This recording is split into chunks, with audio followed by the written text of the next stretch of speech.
Hello, hello, hello, everyone. Welcome to a special Saturday edition of the Nocturnal Nerdcast.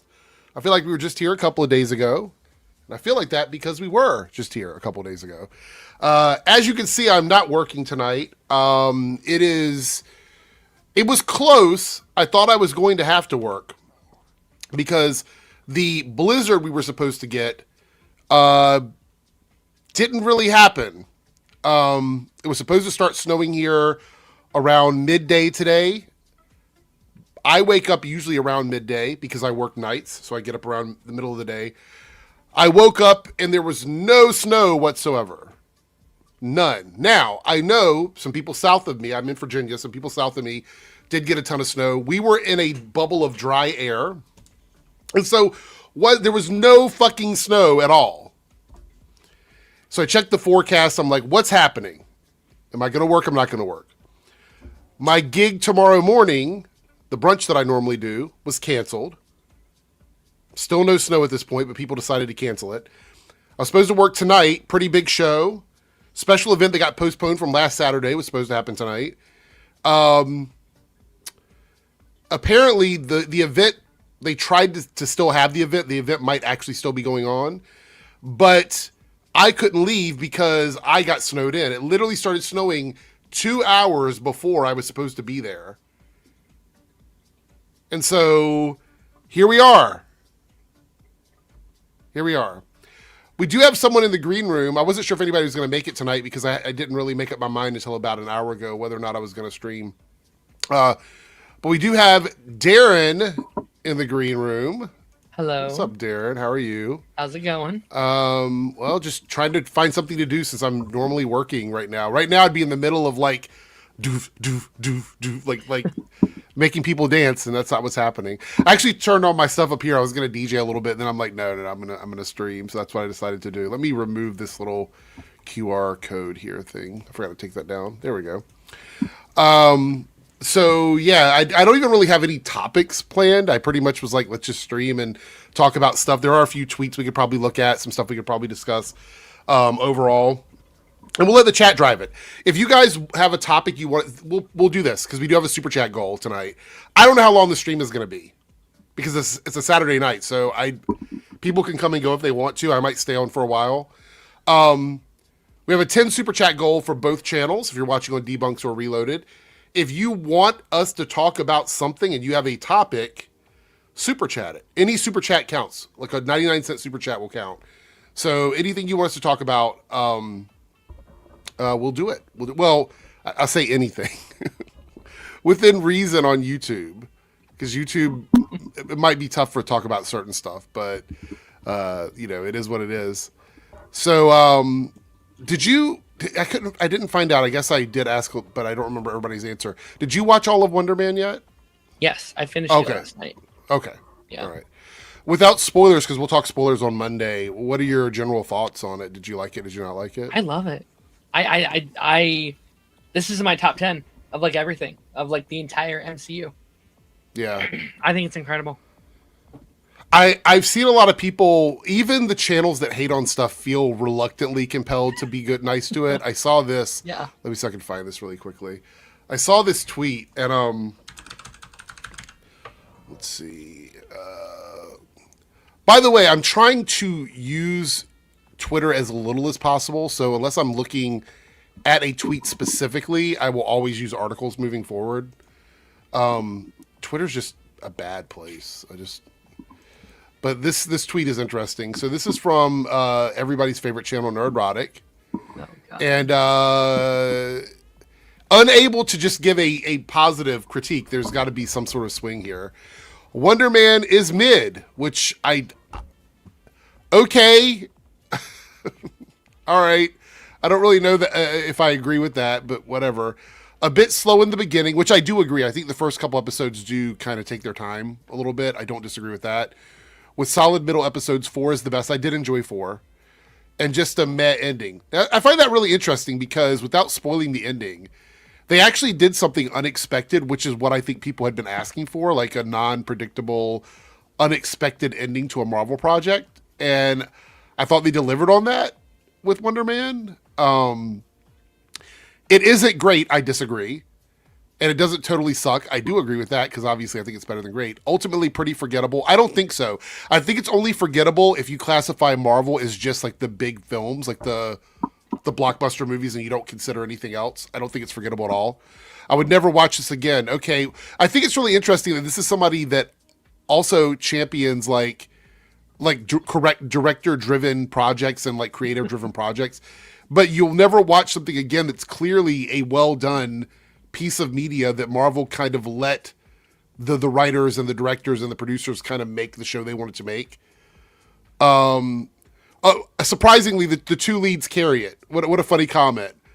The performances of the leads carry it. Okay, I mean that's what you really want from a show where you're following the two lead characters. Basically, the only main characters. Like it's not an ensemble. it's them 90% of the time. Yes.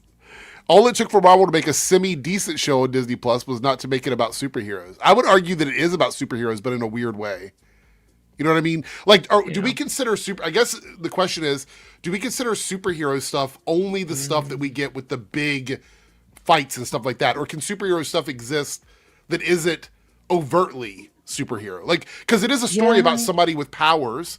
It is a story about somebody that wants to play a superhero. So it is a superhero story. It's just sort of a dissection of what a superhero story is. I'd say it's a superhero story, not a show. Like, okay, here's an interesting question. Would you consider Powerless a superhero show? Yes. Yes? Okay. Yeah. Okay, because I would say, so for me, you can have a show that is a superhero show that isn't about a superhero, if that makes sense. Yeah. You know what I mean? Like Fair you enough. could argue in the first season of Agents of S.H.I.E.L.D., it wasn't a superhero show. If you're going to take that standard, but it is, in my opinion, I think it is a superhero show, right? It doesn't always highlight or focus on that, but that doesn't mean it's not the thing, you know? I think the criteria for this would be, what do you consider? One thing I think about Wonder Man that we're going to have to sort of accept or talk about moving forward is, what is a superhero show? Right? What is it? Is it a show where the person has powers, but they don't want to be a superhero? Because you could look at something like Jessica Jones and say that was what her show was. She didn't want to be a hero, but she had powers. She did detective work. So what about a superhero that doesn't want to wear a costume and doesn't want to fly around and save the day? That's what Wonder Man is. He wanted to be an actor, but he had powers. You know what I mean? And I still think it's a superhero show, but I think it's a different look. Yeah. It's like if the Avengers is the top of the top of the box. Wonder Man, you flip it over to look at what's on the underside of that, and that's what Wonder Man is. I think. I think you can stretch that, definitely. I feel like I've stretched it for years, because I would say Mario is a superhero movie, and people are like, "What the hell are you talking about?" No, it's not. It's like he has powers. He saves people. He's Super Mario. I mean, it's in his name. Why isn't that a superhero movie? Yeah. And people get pissed. I'm like, Sonic, a superhero movie. People don't agree, but because it's not based within the comics, it's like, no, it's not. But I'd argue it is. I think that this tweet, and I talked about this, I made a video about this 2 or 3 days ago. This tweet is probably one of those things where he's conceding without being honest about it. You know what I mean? Like, he's saying, it's a good show, but I can't say it's good. I can't glaze it too much because my audience doesn't respect me for that. So this is the most you're going to get out of him. People are looking for a reason to hate on this, I think. Which is why I think there's so much pressure on this show had no marketing gimmick. Which I think there is a little tiny bit of truth to that. But I think it's getting pushed so hard right now because the show is so good. And they can't be like, it's woke garbage, because it's just not the narrative. It doesn't work like that. Yeah, well, because the thing is, the show never even leans in on anything about his identity as a black man, you know? Obviously, he talks about where he came from in the world and his background, but it's never about any of these social issues that they typically complain about, which I think is really interesting. But again, I want to save a lot of that for spoilers. Lone Wolf says the marketing was kind of weak, I'll say. I think the marketing was targeted, but it was not widespread. Some people told me they saw commercials for it.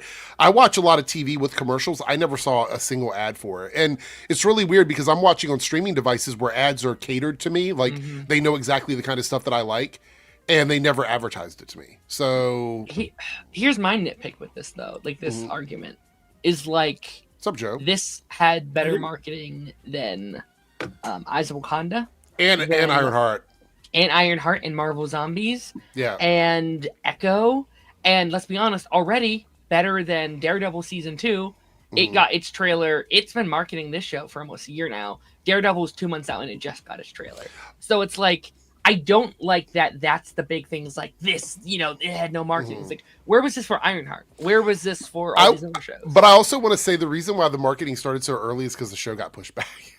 That is true. The reason. But it started in January. Yeah. We got a 5-second teaser little thing last January, like a whole year ago, and then back in Fantastic Four, he showed up as the character at the premiere of Fantastic Four. Yeah. So, I don't know. I feel like they're at least trying to push a little bit more than they did for the other stuff. I think so, but ultimately I also believe that, and I'm not saying this in the sense of substance-wise it doesn't matter, but I don't think it matters narrative-wise. I don't think it matters if the show is successful or not because we know that the reset is coming. You know what I mean? We know that's happening. So I think they're like, yeah, it's well received. Maybe we'll do stuff like this again down the road, but it doesn't matter if this one particular project, succeeds in their mind. I don't think that's the case, which sucks because I like him in this role and I want to see him come back. Okay, so what are the chances of him being in Doomsday or Secret Wars? Any chance at all? Because I don't think he wants to be a superhero. I think that's the thing is I don't know if he's the guy. They talk about Tony was not the guy. I don't know if Simon is the guy. I would need another project first with him. I could see him in Secret Wars, but I don't think he's there yet. He's at I guess I shouldn't say that because that's a little spoilery, but he's just getting started. Right. We'll talk more about it on Monday for sure. Yeah, we'll get the spoiler stream. We do have this story, and this is not confirmed, so this isn't a spoiler as far as I know. It's just a theory about him. But saying that $2 super chat from Cody saying it's going to be a big aspect of the Mutant Saga. I don't know what we're going to see about that. We don't. I know it's a theory, and I don't want to shoot anybody's theories down or anything like that. But we just don't know enough about it. I would love to see him come back and be a part of anything, an Avengers project, anything. But I actually think if they're going to continue, in order for him to be as good as he is, I think he has to reject the concept of being a traditional superhero. I mean, I feel like that's in his DNA as a character, Well, I think they're set up for Mutant Saga outside of the character itself. I think I think I can say this is all in the marketing and stuff. Damage Control is pushing towards same with Daredevil. I think everything we're doing with Fisk is also building up to mutant stuff. Yeah. So, again, if you guys have a topic for us, just super chat it. And, if it's some random thing, as long as YouTube allows it. So, Joe, you're working, right? You're on the clock? I am. So, you might have to step away every once in a while to do a call or something. Yeah, right now, things are calm, but you never know. You never know how these things are going to go. You thought I was going to quote game theory? No, I was not. I was not going to do that.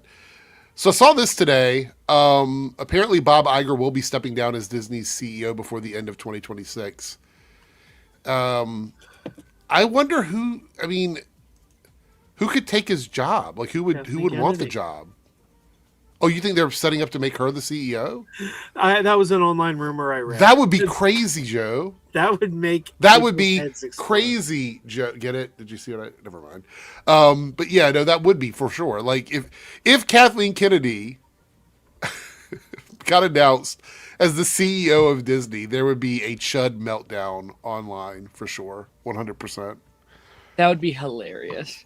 Oh, it would be so good. It would be so funny. Lance says a Monday Nerdcast is canceled due to me saying so. Really? Is that how it works? Party's over, guys.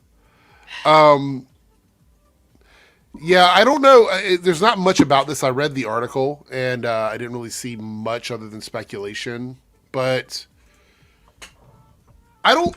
I don't think any CEO. I can't think of a CEO off the top of my head that's been like perfect for a company. I feel like there's always good and bad things. Yeah. I will say that Bob Iger is better than Bob Chapek, but Bob Chapek also tried stuff with Marvel. I mean, he allowed them to do things, so I don't know necessarily. Yeah. How on board I I'm am definitely concerned. I'm definitely like, just like changing leadership in general is a bit scary, especially when like Marvel is about to enter a new era in a couple years. Star Wars is doing it now. I don't know. We'll see. We'll see how it goes. I have a feeling he's probably leaving whoever's next with a very tight guide. I think he's probably going to be leaving them with a do this, like take this outline. And obviously a couple years down the line, he'll have to kind of find his own rhythm. But I think for the first couple years, it's like, do this, and this, and don't like go off of the path too much, which could be good. It could also be bad too, of like not taking chances and not trying new things. I did see this Jay Bird. The head of Nintendo now it's a woman. The crash out of it's been very pathetic and hilarious. I've seen it. Plus the fact that she's been involved in gaming for a long time, so it's just weird. It's very weird. We also had this. We didn't talk about this on Thursday. I did have it in my. I could just say I'm really. I mean, I understand the man's in his 80s, but I really wish like Bob Iger could just stay forever. I'm really He's in worried. his 80s. Yeah, but I'm worried. I mean, he looks really young for an 80-year-old man. I would have guessed he's in his like 50s. Holy shit! He's just like. Yeah, like you said, nobody's perfect, but Bob Iger's been pretty darn good. Like he's got his finger on the pulse of what makes things. Like under him, Disney works. Then he steps away, and Disney doesn't work. We saw it before. So. He made a lot of good decisions since he's been back. Could you imagine when he steps down 3 years later? They're like, "This person isn't working. We're bringing Bob Iger back again," and then he'll be in his 90s, and so we need like the Futurama. Just have Bob Iger's disembodied head running things forever, and I'll be happy. So I had this in my notes for Thursday, but I didn't really talk much about it because I don't know who's a fan of Highlander. Joe, are you a big fan of Highlander? I have a love-hate relationship with it. Like the original movie's a classic. I kind of liked the TV show, but it's the franchise that never made a lot of sense. Right. Because what about the first film? What did you think of the first? Well, the first one's a classic, but the first one ends with he's the last. He won the prize. Like he won the prize. So then when they created the TV show, I was like, well, maybe the TV show was a prequel. Maybe this is before the movie. But then they made Highlander 4 and Duncan MacLeod cuts off Connor's head. So it's like, oh, nope, it wasn't a prequel. The franchise didn't make sense. Right. Well, here is Henry Cavill as the new lead of the Highlander franchise. I talked about this a little bit on someone's stream. I don't remember whose it was, but maybe it was the Showcast. I don't see Henry Cavill as Highlander. Maybe it's just me. I mean, I don't know. I mean, I'm sure he'll do fine. I like Henry Cavill, but I just feel like the Snyder community has really tainted him for me. And I don't want to hold that against him, but I just feel deep down inside that I just can't see him in many roles. I know someone mentioned that when he was in, I think it was Mission Impossible. Wait, was that what he was in? Where he had the mustache? Yeah. I don't remember what it was. That's the only role that I felt like he disappeared into. I thought he was good in Witcher. I never thought he totally felt like The Witcher to me. I don't know. I think it'll be good. I'm not saying it won't be good at all. I'm just I need to see more than this. Just the pictures aren't doing it for me. He needs a win. I think Henry Cavill needs a win badly. I think that. Oh, I'm sorry. Go on. I didn't mean to step on you, Darren. I was just gonna say, like, he lost Superman. He lost Witcher. What Argyle was a complete flop. Voltron's gonna be like a streaming movie. The the Sherlock Holmes thing is okay, but that's like a streaming movie. Like he needs a win, like a box office win. I don't know how many like more he can go through without like the industry being like, that's kind of off. So I hope this does well. I've never seen these movies so I have no thoughts. What he needs is a TV series. I think he's proven he's not a box office draw. He's never been a box office draw. Like, is this a movie or a TV show? This is a movie. Okay. This is a movie. Like, but if you look, what was his biggest success? Probably The Witcher. That was television. Yeah. But every time he tried, he's not a box. Like, people go, well, what about Mission Impossible? He was the supporting character. Right. Tom Cruise was carrying that film. In Superman, as well as Superman did, it wasn't because of Henry Cavill. It was the Superman name. Like, yeah, someone mentioned Warhammer. I think he is involved in that, and that's the show. So maybe. Is Warhammer like how long before that comes out? I don't know. I think maybe. I actually don't know. I would assume maybe next year, but.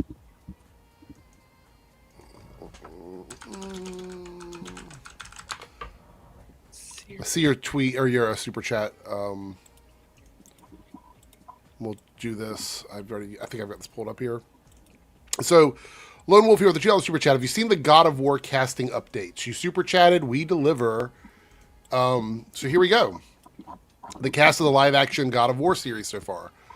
We have Ryan Hurst as Kratos. I think we talked about that briefly the other day. Max Parker as Heimdall. Okay. Looks good. I could never get this guy's name right. I've seen him in so many things. Olafur Darre Olafsson. I'm probably getting that wrong. As Thor from the actual series, which I believe Ryan played Thor in the game. Right? Is that correct? I think Ryan was the voice actor for Thor in the game. I someone told me that. Can't confirm that. Then we have Teresa Palmer as Sif. And Mandy Patinkin as Odin.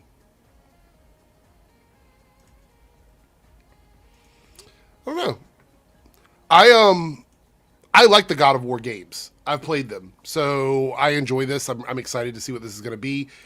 I think I've mentioned this before in the past that video games like this one, that are very story-driven games, that are very narrative-driven games, are basically movies on their own. It's just interactive films. I feel like games like this are interactive movies or interactive TV shows. Yeah. And it's really hard to translate that into a project where you're not actually engaged with the characters and you're just watching the story. However, I have high hopes for this.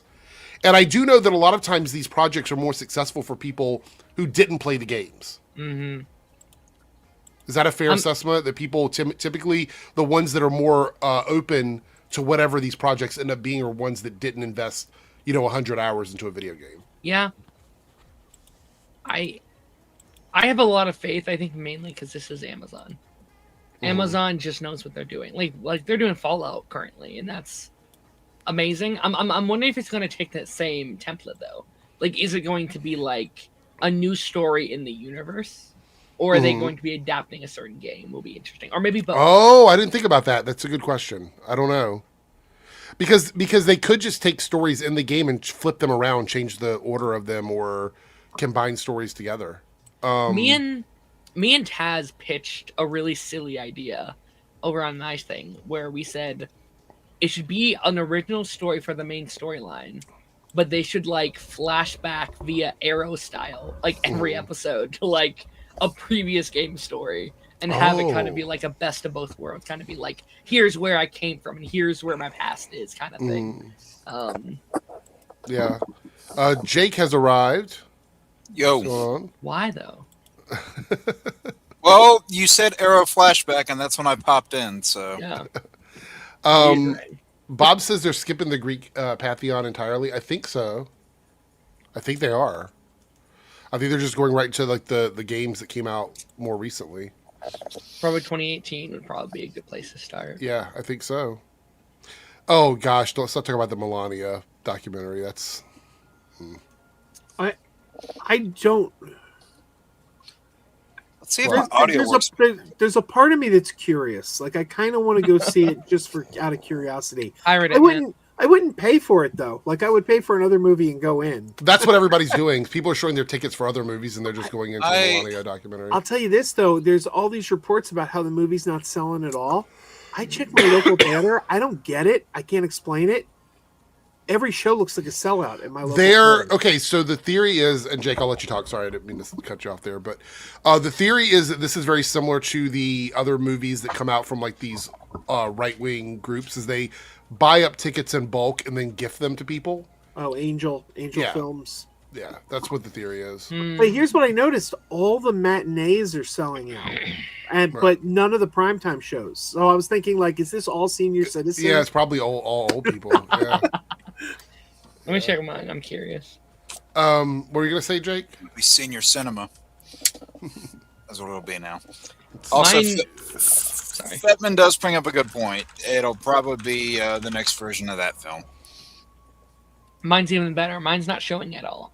So Let me see if there's anyone. If there's one near zero me. showings of that movie. Which one? The Melania movie, Oh, okay. the docuseries. They're No, showing I- Send Help, Jake. Damn right they are. That movie. Iron is Lung, Shelter, phenomenal. Mercy, The Housemaid, and Marty Supreme. That's it. That Send Help was terrific. It was intended to be the first film in the Trump cinematic universe, so they're off to a bad start. All right, so I just picked. There's only Some one theater. adaptations we can pick. There's one theater next to me that's playing it. It's a Regal. I say next to me. Regal's not close enough by. Wow, this Regal thing is slowing me down a lot. It's crazy. Is my audio working better today? Yeah. Fine so far. So these are all the showings here. Like none of them have any tickets sold. Whoops. Like none of these. Oh, I've got to verify that I'm a human. I also just don't get the intrigue of this. Yeah, there's Like, no. Look at this. There's no tickets sold anywhere in any of these. like Trump I can get is like an entertaining enough figure. I could be like, okay, I would see a documentary about this doofus, right? Like I could get that. But her, I just don't get the intrigue at all. Like, Well, what's the selling point? But it's even weirder. Let me explain to you why it's weird. This is the most expensive documentary ever made. It's like $70 some million to make this documentary. 40 million of it went to her. Just to her. And there's a lot of ethical issues with that. But the other thing is that it's only 1 month of filming. So it's a documentary about a month of time of hers while they were campaigning before the election. That's all it is. Yes, okay, so Silhouette Animator, right? This is what the conversation is. This is the theory, and I think this is the correct theory. So Jeff Bezos needs to find a way to keep Trump and the administration from fucking with him. So what does he do? He gives his wife a $40 million payout for this movie, and then puts all this like red carpet stuff behind it and everything to make it seem like he's all for the administration or whatever. And it's totally a bribe. But look at what's happening in Hollywood right now. I mean, as a business owner, he's looking out for his company. I don't agree with it, but I think that's definitely what he's doing. 100%. Has anyone heard of the quality of said movie? Like, is it like I've heard it's on dreadfully boring. Okay. That's what I've heard. Yeah. I was just curious, like on like a technical level, is it cut well? Is it like Well, let's take a look at Rotten Tomatoes. Sorry, I'll pull that up. Let me just I'll see. say this: on the scale of billionaires trying to appease Trump, I would prefer they give his wife a documentary than reshape a news division to, basically kiss his ass. Yeah. Oh, this is one of the. You know when the people complain about review bombing? This is definitely the opposite of that, because this is crazy, right? Let me show you. Unbelievable. Unfucking believable. If you want to make me believe that people like it, the number has to be believable. Let me show you what the number is. 99% on the popcorn meter, but 11% on the critic meter. Unbelievable. That math is not mathin'. I don't know if I've ever seen a bigger divide in my life. It's because it's impossible. There's no way. That's crazy. Have the Chuds put out any videos praising this yet? No, not yet. Well, let's read what the critics have to say about it. Just curious. Sonny Birch here gave it a 1.5 out of 4. It's fascinating to see To see so pure and naked an instrument of graft and propaganda deployed to a great effect to an audience happy to lap it up. That's funny. Epoch Times, 4 out of 5. She's attempting. This is this is not true, but she's attempting to reach those closer to the middle and on the fence, meaning a majority of the American people. It's an ingenious, soft marketing masterstroke. Yeah, whatever. Nobody gives a fuck about it, dude. Like okay, just really quickly. We talked about like a month ago about the like Grace Randolph refusing to like review a movie. If I was forced to go watch this movie, I would also leave halfway. Yeah. I would not blame you, Darren. 23 hours from William Bibany here. I have no idea why she was okay with this movie being released because Brett Ratner couldn't find the humanity in a funeral. By the way, I don't want to make this political, but it's a random stream, so who gives a fuck, I guess. Brett Ratner has photos of him with underage girls with Epstein, which is what he was in trouble for in the beginning. He's all in the Epstein files and shit like that. He's the one that was on the red carpet with her promoting this when the files that dropped yesterday said a ton of gross shit about Donald Trump, accusations in the thousands, hundreds of thousands against Trump, some of them absolutely disgusting, and they're on the red carpet with this guy. Yeah. I'd rather rewatch January 6th. Holy shit. You good, Darren? So stupid. Kevin here goes, I don't want to blow anyone's minds here or throw you off balance when I inform you that the Melania documentary now in theaters is terrible. Was anyone thrown off balance? I just love the memes that's going on right now of like, you know, the first lady of our country putting a movie out the same theater, and a YouTuber's movie outgrosses them by a large amount. That is Marky Pliers movie, Iron Lung. That's the greatest thing that could have happened to this movie. That's so good. Melanie here. Oh, good, Sir Jake. I did get a chuckle out of what you sent me today, Darren, about the whole Iron Lung thing. I did get a laugh out of that, and then I looked at the numbers, which I don't care about, by the way.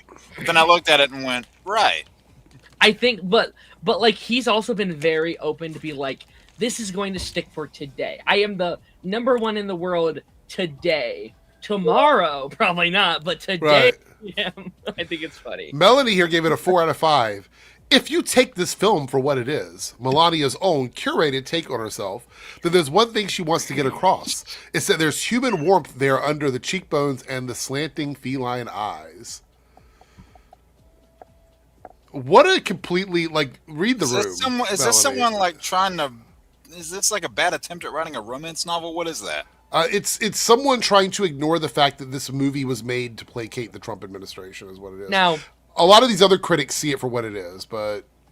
But you know what I'd watch? In a couple years, when all this is over, they are split, she lets all the truth out, give me that movie. Give me all the fucking dirt over the last, you want to know something years. that's weird, and I mean this is me being 100% like genuine about it. I forget that he's even married half the time. There's no romance between these two individuals. Like, you talk about presidents and their wives, or, you know, being together and going out and doing things. I just don't even think of them as a couple. I don't see it. And I know that doesn't mean anything from their relationship standpoint, but from the perspective of somebody watching them as the president and the first lady, like, there's just nothing there.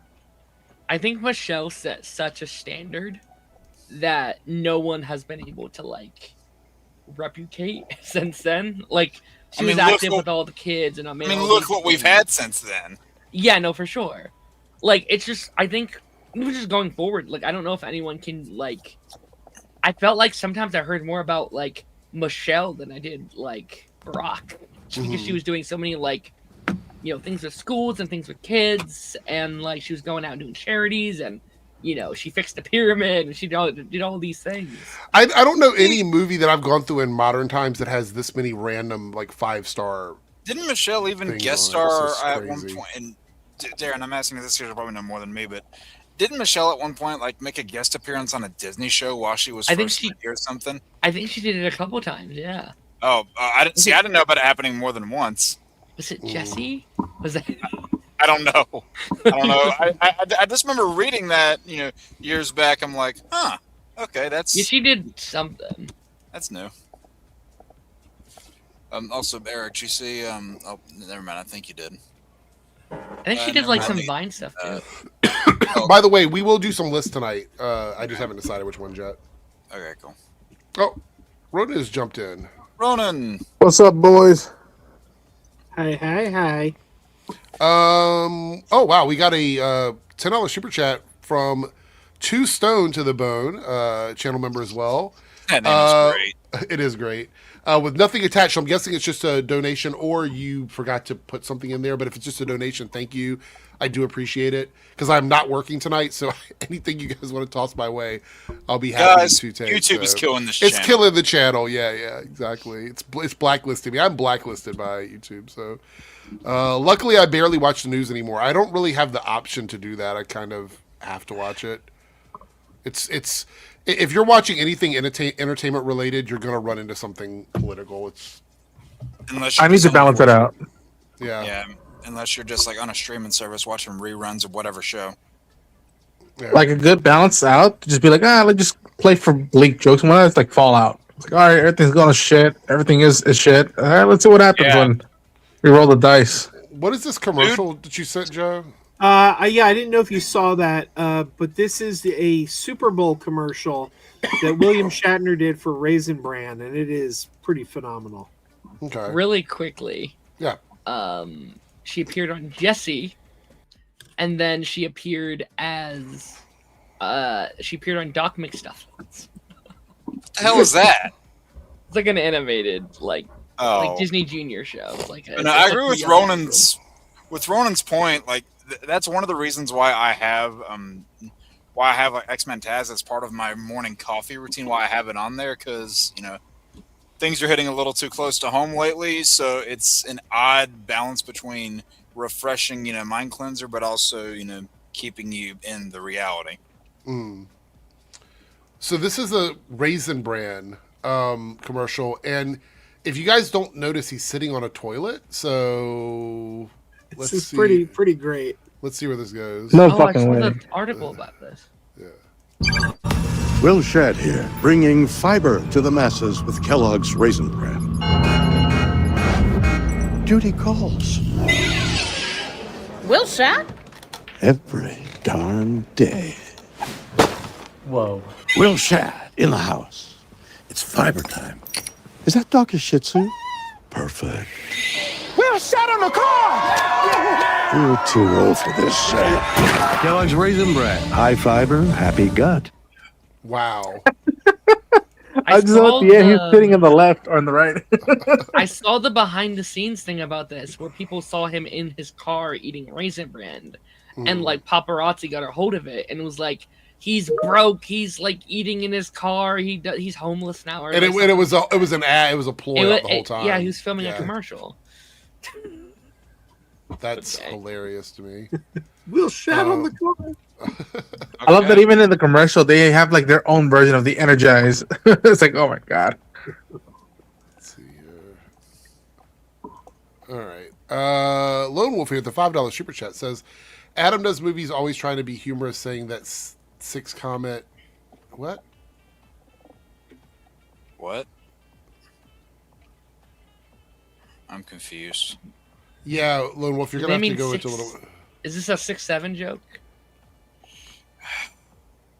I'm not sure. I'm totally lost. The sad part is Darren might be right. Adam does movies as a YouTuber, right? Isn't that a channel? I thought I'm dumb. I thought you meant Adam Sandler. I was like, Adam that does movies, Adam Sandler, obviously. I guess it could have been Adam Driver too, but Yeah. I'm right to Adam Sandler. Nice, Darren. Oh, in the review I went over. You mean the one we read from Melania? Gotcha. Okay. Gotcha. All right, that makes sense. Now I get it. I needed connection there. My brain wasn't connecting to it. Oh, January 6th. Oh, Yeah. okay. Yes. Yeah. Once he said the review that I went over, I'm like, yeah, okay, now I see it. Yeah, got it. That makes sense. Gotcha. Let's see here. I had something else. I don't know if this is real or not, but I feel like we could talk about it. Is this the actual real promo for Doom from the Doomsday movie? It's art, yeah. Yeah. It's official art then. There's been a couple pieces of official art that came out this week, actually. Well, there was. So I saw this one, and I saw the one that looked like a comic cover with everybody's faces. Is that one legit? Right. Yeah, it's real. It was at some kind of event. Let me find it. Hold on. Okay. What do we think about this? I mean, Let's make it out of the comics. yeah. How long is he going to stay on, though? That's the question. Yeah. Also, apparently Ian McKellen let something slip today. On Jake's Takes interview? Ooh. Yeah. What did he say? I got to watch that shit. I think you can find the clip online. Yeah. Spoilers, he said he blew up New Jersey. What? Hold on. Magneto? Yeah. Yeah. Yeah, find the clip. It's actually really funny. And then I found these other ones. Oh, too. wow. It's only like Someone, 6-second clip? someone's got to keep Ian away from these interviews. Is it a 6-second clip? Let's see it. I haven't heard this yet. Oh, it's so funny. It's so good. Yeah, it's great. Things will become a little bit easier, though I did destroy New Jersey the other day. Oh, I probably should have said that. As things will become a little Oh bit my easier, God. though I did destroy New Jersey the other day. Oh, I probably should have said that. As And you know who lives in New Jersey? Yep. Miss Marvel. Marvel. Dude, you know what's ironic? That the two, I don't even call this a big leak, but the two leaks that have come out of this movie, both been from X-Men people. It's like those Alan Cumming. I was like, They who don't am I know. They fighting? don't understand the Marvel Yeah. way. They don't understand the Marvel way. Well, also, what was it? Like a couple months ago, there was another interview that Kelsey Grammer was in that he apparently dropped something too. So Yeah. Oh, that's right. Yeah. another X-Men person. I think Also- Ian is going to be the best part of this whole tour. I think he's going to kill the press tour. What Also, Ian? what do Ian they care? McKellen? Yeah. What do they care? They're not going to get fired. They're 2 more movies Yeah, and true. they're out. They're like, do you want me to leave? Do you want me to leave the movie? I'm Ian fucking McKellen. Shut the fuck up. Aaron, if that was said, I would laugh. Like, he has every right. Like, you want me in my movie and in this movie? Shut up. Like, I can say Yeah, what we I got want. Fassbender on speed dial. You're disposable. So this is one of the Oh, pieces of art please. that was on display, Darren? Yeah. Yeah. I love like you to can see see it. you can see the insignia of the new Avengers on Alexi's costume. Yep. And Mystique is supposedly rocking that white suit. Yeah. Interesting. Darren, your boy is supposedly rocking his colors. EFF got their jackets on. I'm like, all right, cool. Yeah. Is that Kate Bishop in front, like next to Loki? Mm, Blurry. Let's go. no, that's Ava. That's Ghost. Oh, okay. I think this is only characters that were Announced in the revealed chairs. via chairs. But Yeah, also that's what I was gonna is say. Is that a scoop there? yeah, because I also don't see Chris Evans on that thing Oh, I see him. unless he's there and I can't see He's, him. he's behind Patrick Stewart, isn't he? No, that's Hemsworth. That's Thor. Yeah, Oh, isn't that what? Wait, who did you say? I don't see Evans. Oh, yeah. Okay. Yeah, I think that's only chair people. Well, also, I mean, Evans is the only one that we've seen something for that wasn't revealed in the chairs. Yeah. There's a lot of rumors, but none officially. Yeah, Who knows? A lot could change next Sunday. Next week, I think in that Yeah. first trailer, there's going to be at least 1 or 2 that are like, wait, I didn't know they were here. Or like, at least officially. yeah. Like I would not be shocked if they just randomly was like, oh yeah, Captain Marvel's here. Oh my Question: did you guys hear that like Agbo, the company that the Russos own and run? I don't know if this is real or not. Could be fake. But I had heard that they were asking people to like share their theories on the movie. Was that hear fake or about no? I don't know. I haven't heard anything about that. Yeah, like oh, it's like, Just to see if there's plot threads they want to run with. I don't think so. That'd be very like worrying. I'm like, are you pulling a fucking Rise of Skywalker? Because I don't want that shit. Like, no. Yeah, Please Mystique, don't Mystique do is that. going to be in it. Yeah, Yep. The better the Mystique. OG. Yeah, the one from the first trilogy. Rebecca Romaine, man. The Better mistake. All right, we got some super chats here. Two Stone to the Bone with again great name. Just donations. Love what you do, Eric. Along with everyone on the panel, y'all do more than you know. Much love. Well, I appreciate Thank you being you. here. Yeah, I do appreciate Very you being here. sweet. Thank you for the donations and thank you for being here. It's much appreciated. That's nice. Thank you. Lone Wolf with the $2 super chat. DM'd you something on Discord. Okay, I'll look in just a second. I did see this, so this is confirmed through Snopes. A Craigslist ad offered people $50 to see Melania movie in Boston. I heard about that too, and then they had to take it down because it was seen as like a campaign finance violation. Oh, that's priceless. That's stupid, man. Guys, just go see Sin Help instead. Oh, I want to see that, but I'm snowed in. That movie is fucking phenomenal. So let me show you. I'm going to show you guys how much snows us in here at the resort area of Virginia Beach. And I'm sure that Joe is going to be like, that's not snow. So here it is. Let me pull this down. So this is what we have right now in my front yard. That's it. That's all it takes to shut down my area. That's it. That 1.5 inch of snow has shut down my city. We got like 8 inches over here. Yeah, we got about 8 too. We don't have any sort of like system in place to clean up snow, so. You guys just like aren't used to it, right? Like you guys. No. I mean, I live I live like 15 minutes from the beach, so it's just nothing. This is a picture of one of our buggies that got tipped over. Oh my god! Giant ass mountain. What the hell? Yeah, well, you know what? If someone parks near that thing, at least they'll be able to find it with a landmark. All right, so just found out if this is accurate. I guess I need to watch Days of Future Past again. Okay, so let's pull this up. What? No, something Lone Wolf sent. Yeah, there's a whole list of like rumored movies you have to watch in progress. Oh yeah, I saw that too. Yeah, here it is. So these are the most important MCU projects you need to watch to prepare for Avengers Doomsday. All right. So X-Men Days of Future Past. I love the movie. I wouldn't mind watching that again. That's one of my favorite X-Men movies. That's interesting, yeah. Doctor Strange. I know me and Jake will both watch that again a million times over. I love Doctor Strange. And I still love Multiverse of Madness. Fuck all the haters. I like Multiverse of Madness much better than the first one. Damn. I somewhat agree with that, but I still love Scott Derrickson too. So, yeah. But Sam Raimi's the GOAT, though.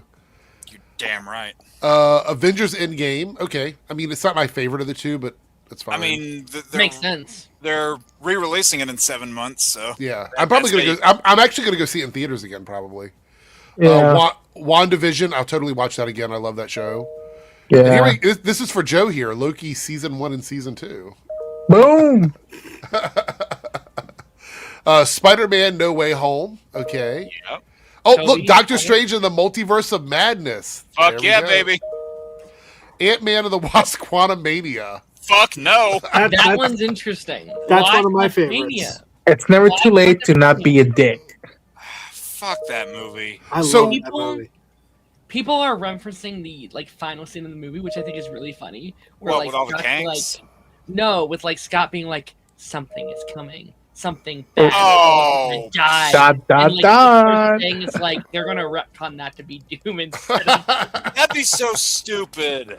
It has good trailers. That movie had great trailers. I was just like, wow. But it looked so ugly.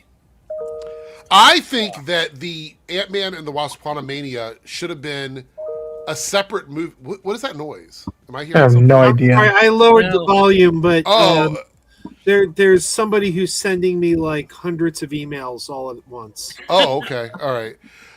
So Ant-Man and the Wasp: Quantumania.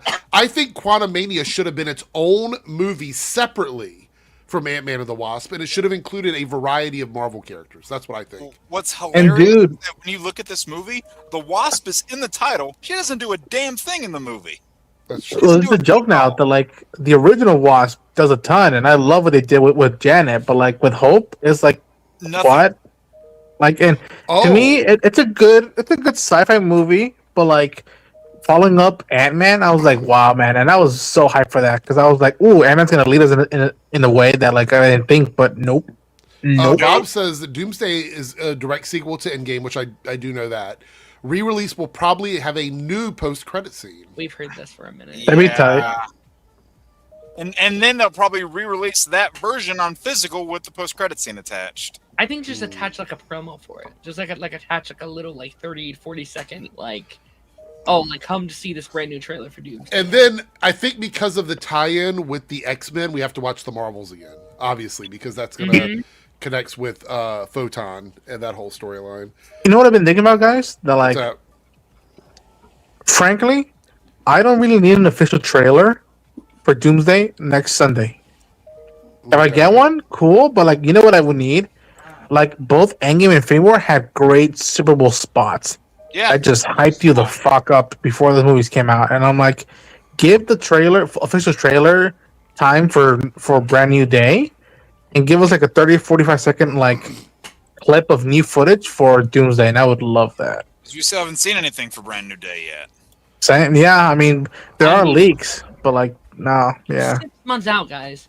We are 6 months away with zero official mark. Like that's a bit scary. Yeah. I mean, granted, wasn't it about the time? So correct me if I'm wrong on this, but go back to 2021. No Way Home came out in December of that year. Didn't we not start getting an official marketing push until like August? Was that not? Yeah, maybe. But here's the thing. I think No Way Home needs it a little bit more than. I'm sorry, Brand New Day needs it a bit more than No Way Home. Like No Way Home kind of marketed like we did it for them. We were like, Toby's back, guys, and Andrew's back, guys. This movie doesn't necessarily have that benefit. It is seemingly a more standalone-ish Spider-Man movie with the Punisher and Hulk, but still, like... And supposedly more characters. Sure, but, like, I feel like it is a different kind of movie than No Way Home was. I don't know. We'll see. We'll see. It'll be fine. I honestly don't think it needs anything. I think you put Spider-Man in a movie, people show up. All movies. I mean, even Amazing Spider-Man 2 did fairly well. Sure, but still, like, you know, all movies need a bit of it just to let people know. Hey, you know what's funny? Somebody brought something up to me the other day, and I just randomly, I don't know what made me think of it. I guess the Spider-Man reference about the second movie doing well or whatever. But they were saying that Thor is the de facto Superman equivalent to the MCU up until Captain Marvel arrives in terms of like powers and all that stuff. And they're saying that the Thor movies progressively, after the first film, started making more money than all of the Superman movies that came out. Like, none of the Superman movies have made more than the Thor movies have made. I don't think that's true. After the first one. After the first Thor. I still don't think that's true. Hold on. Well, maybe Dark World. I would say Dark World, maybe not. Ragnarok and Love and Thunder both did better than the Superman movies. I know that for sure. Oh, sorry. No, go ahead. I was just going to say, I think it's interesting the lack of Wakanda Forever on this list. It's seemingly a big part of the movie. Like, there's a whole teaser about it. Mm-hmm. Also, and I don't like this movie, I know someone here does, Love and Thunder, you know, how that movie ends seemingly is going to be a big part of this movie as well. Yes, I agree. It's interesting that that's not here. Well, look, let's do this thing quickly because Lone Wolf with a $5 super chat says plot lines you think will be pulled from each of these on the list, if any. So let's think about that, right? So we have I'm gonna move Jake up while we do this since Ronan's not on cam, so he's not hiding behind the text. X-Men: Days of Future Past. What plot line do you think? Is it just characters, or is it what do you think we're gonna see? Well, they do introduce time travel in that movie, so. I mean, I think the characters, for one. This is the only movie with both casts, though. With both casts, what do you mean? Young and old. Oh, that's true. Yeah. So, like, if they were, like, maybe there's appearances for some of those guys, that would be an easy way to be like, watch this one just to get a general vibe of both eras of the X-Men universe. Like, if you were to only watch one of these movies, this would probably be the one to get the most like general what the vibe of this universe was, or maybe it's just because Cyclops is in the movie. You know, it was Days of Future Past that resurrected him. He was dead, and it was their time travel shenanigans is the only reason he's not dead now. Right. So interestingly, I noticed that I just did notice that Deadpool and Wolverine is not on this list for the whole concept of things like anchor beings, which I wonder if they're just going to do away with that. Also, maybe. Like, I'm not shocked by both Doctor Stranges because they do introduce the multiverse. Yeah, let's go ahead and do both the Doctor Strange ones because I think we can combine both those together. What do you think? But it's so funny to have both of them on there, and Doctor Strange is still not confirmed. I mean, that might have just been the thing that confirmed him. Yeah. I think it'd be weird if he at least doesn't make an appearance. Like, he has to make an appearance. I think he will. What about, Avengers Endgame, I think is obvious. Makes we don't even need to say. Yeah. What about WandaVision? Because WandaVision, if you think about it, WandaVision and Multiverse of Madness being both on this list make me wonder if we're going to get a new Wanda. Wanda, I don't know. I like Agatha. Like when I saw Agatha and Agatha, right? So all three of those they overlap with each other. That's a good point. I could see Death in Doomsday. I could see Aubrey Plaza make an appearance in Doomsday. Ooh. Yeah. So maybe it's like you have to watch WandaVision to get Agatha. I need to watch Agatha to understand Death, kind of thing. Yeah, because each one of those projects sort of tie in from WandaVision, so you'd have to start with WandaVision. So I guess that makes sense. That's the logic there. But Vision Quest isn't in here, by the way. Well, we don't know what that's going to include. Yeah, that's true. That's true. Yeah. Loki season 1 and 2 is obvious because I think Loki being the god of stories is going to be an important part of the film. Spider-Man: No Way Home. Yeah.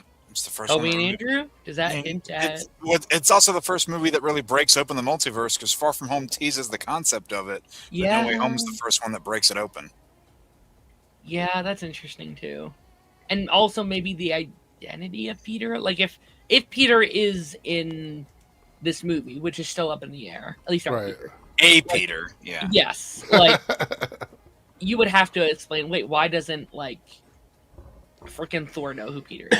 You know what I mean? Well, they never really established. I just use that as an example. I just use why doesn't I don't know, who knows Peter? Why doesn't? Well, a lot of the Avengers that are left, I guess they never knew him anyway, right? Like they knew Spider-Man and some knew him as a kid, but not many of them knew him as Peter. Why doesn't Captain Marvel know who he is? Sure. That's a good example, right? Yeah, Peter Parker. Yeah, that. Yeah. All right, so then we have Ant-Man and the Wasp: Quantumania is the only Ant-Man movie listed on here. That's I think the biggest one in here where I'm like, huh, yeah. That's an interesting one. Is it because of Cassie? Maybe, but we don't know if she's in here. Kang. Maybe Kang. I mean, maybe Kang. You're right. Oda? It's possible.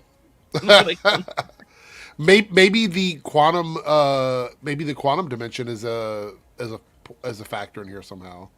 It's going to be the biggest plot twist. Robert Downey isn't playing Doom. He's Kang. No. It's Bill Murray as Dr. Doom. Oh God. Oh shit! Could you imagine Bill Murray in the mask? That would be hilarious. We already almost had Bill Murray play one comic character. I don't want to deal with that again. I actually think the Marvels is also self-explanatory because of the ending of that movie. Yeah. So that makes sense. Thunderbolts. Obviously, the Thunderbolts are going to be in the movie, so that's why they're there. And Fantastic Four: First Steps is also another. Where's Captain America? None of the Captain America movies. No, because they said Sam was going to lead an Avengers team. Yeah. In this movie. He's the lead.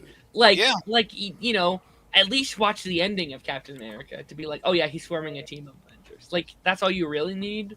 But well, did they even say that at the end? Yeah, Sam is he talks to. So Sam is going to be the official Avengers, I guess, in his yeah, he's the official one, and then the Thunderbolts is Val. The new Avengers. Yeah, the new Avengers. Yeah, but Sam goes to Joaquin and being like, he was right about one thing. I need to put together a new team, and you're on it, kind of thing. Interesting. Let's go watch that amazing end credit scene from Brave New World. Where you think this is the only world out there? I did the math. They're coming. Oh God, why? We got a $5 super chat from Columbia Rican here. Thank you so much, as always, channel member and supporting the show. Thank you. I wish Ant-Man and the Wasp Quantumania arc could have been part of the Doctor Strange Multiverse of Madness. That's my opinion. Would have been better. That's what I was thinking. It looked like it was going that I guess route. that does make sense. Yeah, that does make sense, I guess. So Even but again, you feel the pivot because even in the trailer, the official one for Quantumania, this is the beginning of a new dynasty, quote, quote, the Kang dynasty that was originally said. It's like, it was right there. Even the Shang-Chi end credit scene, it was like, yo, those bracelets your dad gave you, they're honing something. Something's happening. And people are always thinking, like, what if those are from Kang's designs and whatnot? It's like, now what are they gonna be? Just cool bracelets from the multiverse? Like, speaking of Shang-Chi, not on the list. Yeah, I was about to say, you brought something up. Shang-Chi's in the movie, but his movie's not on this list. No. it's weird, man.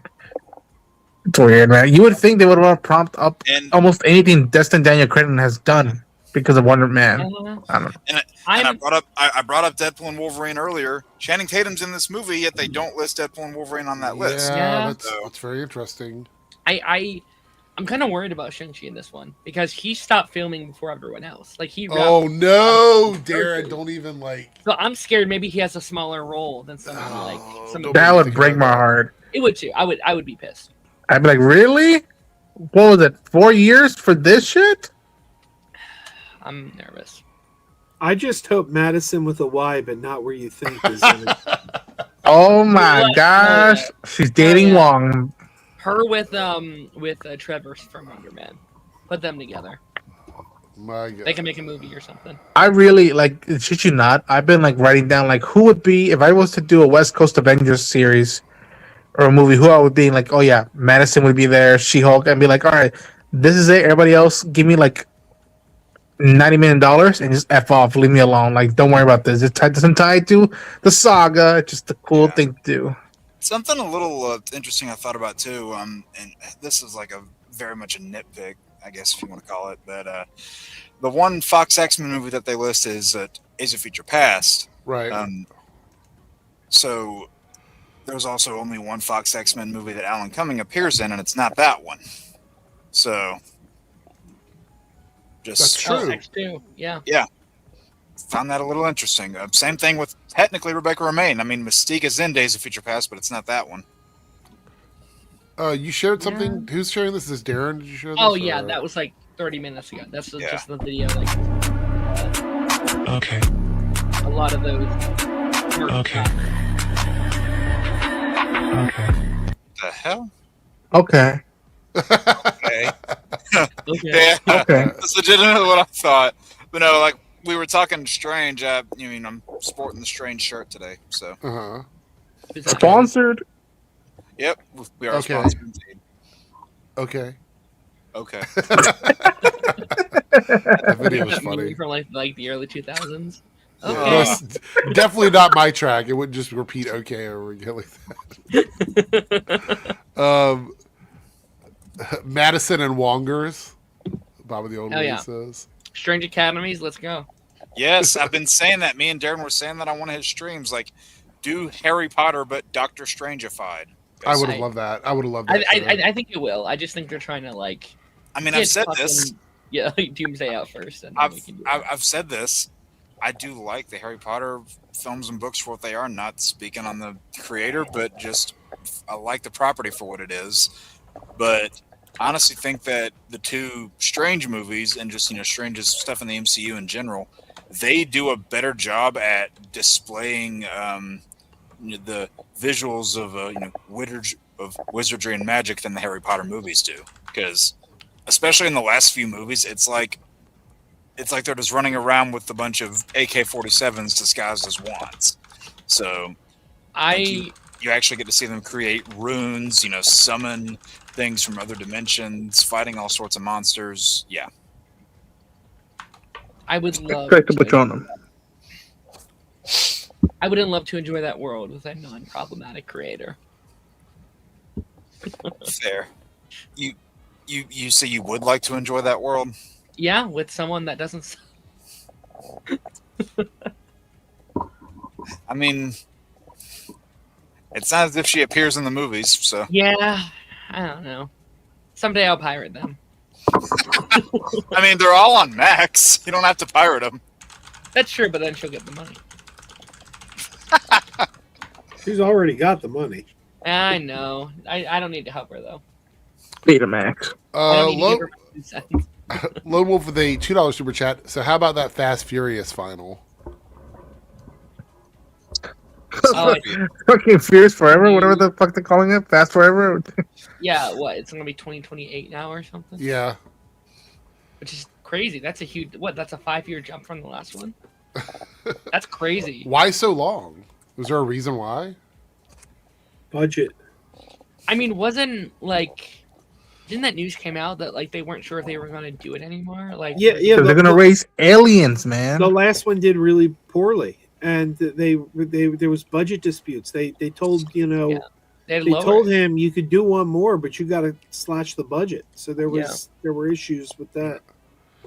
I brought that up to my folks because I was talking about Fast and Furious with them a while back, and I said, "Yeah, they go completely off the rails. In this last one, they went to space. They like it was funny because they haven't seen the movies since like 5 or 6 is about when they stopped.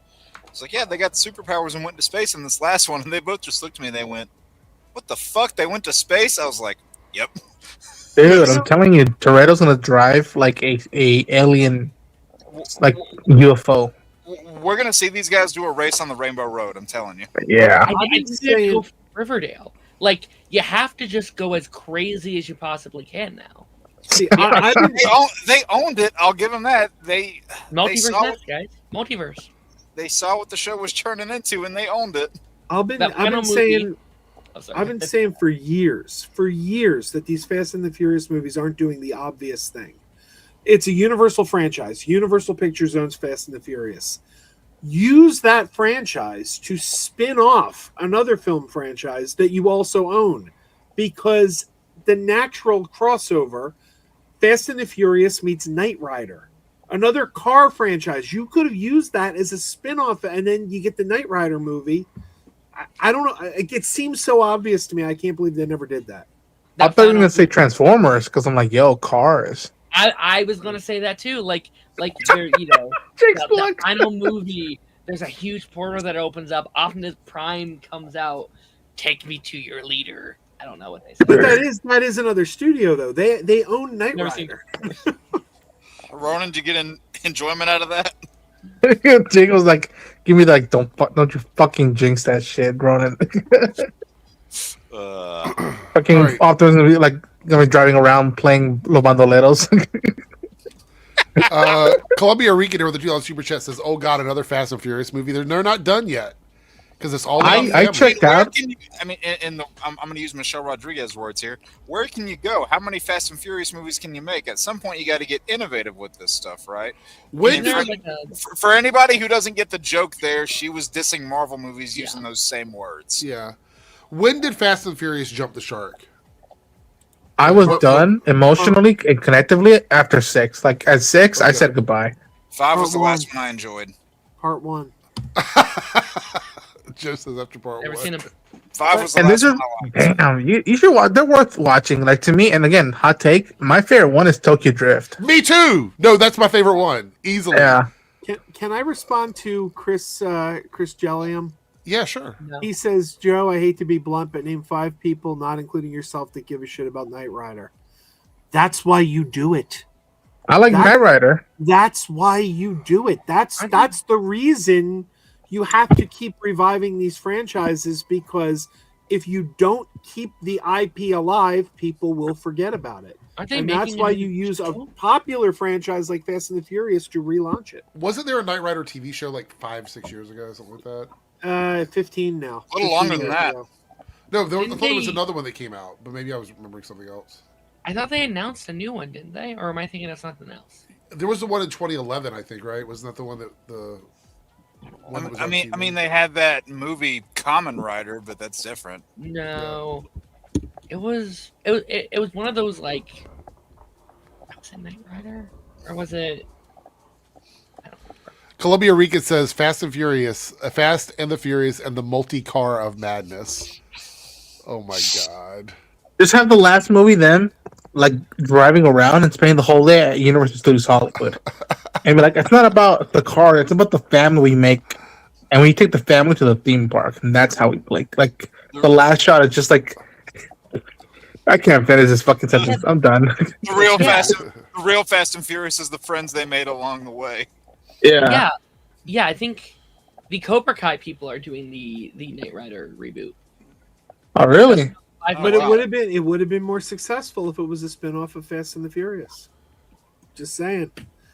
David Hasselhoff was the guy who trained Remember Toretto. the Fall Guy? Remember the Fall Guy? They just put a Fall Guy movie out there. Most people don't remember that franchise.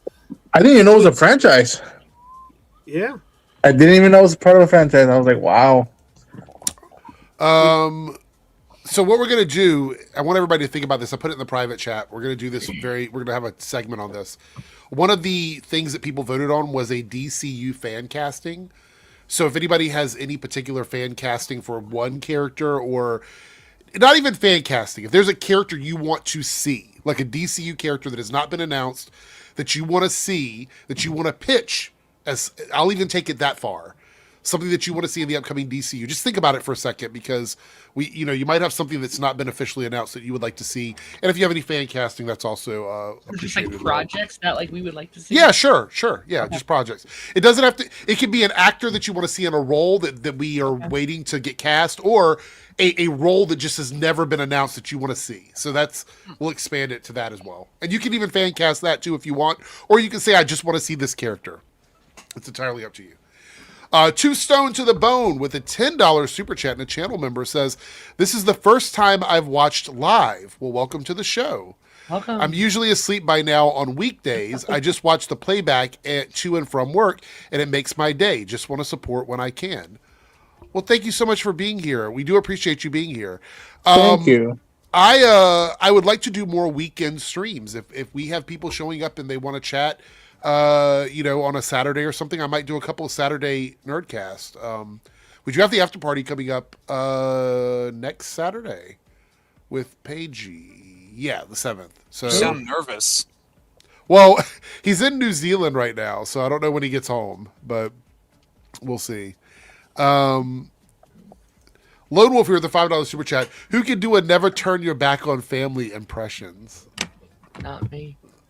I can't. I'm not good at impressions. So.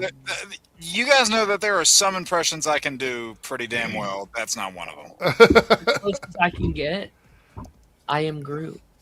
Oh, that's a good one. I can't remember what talk show it was on. I think Graham Norton, where Vin Diesel was just saying "I am Groot" in a bunch of different languages. Yeah. Oh, okay.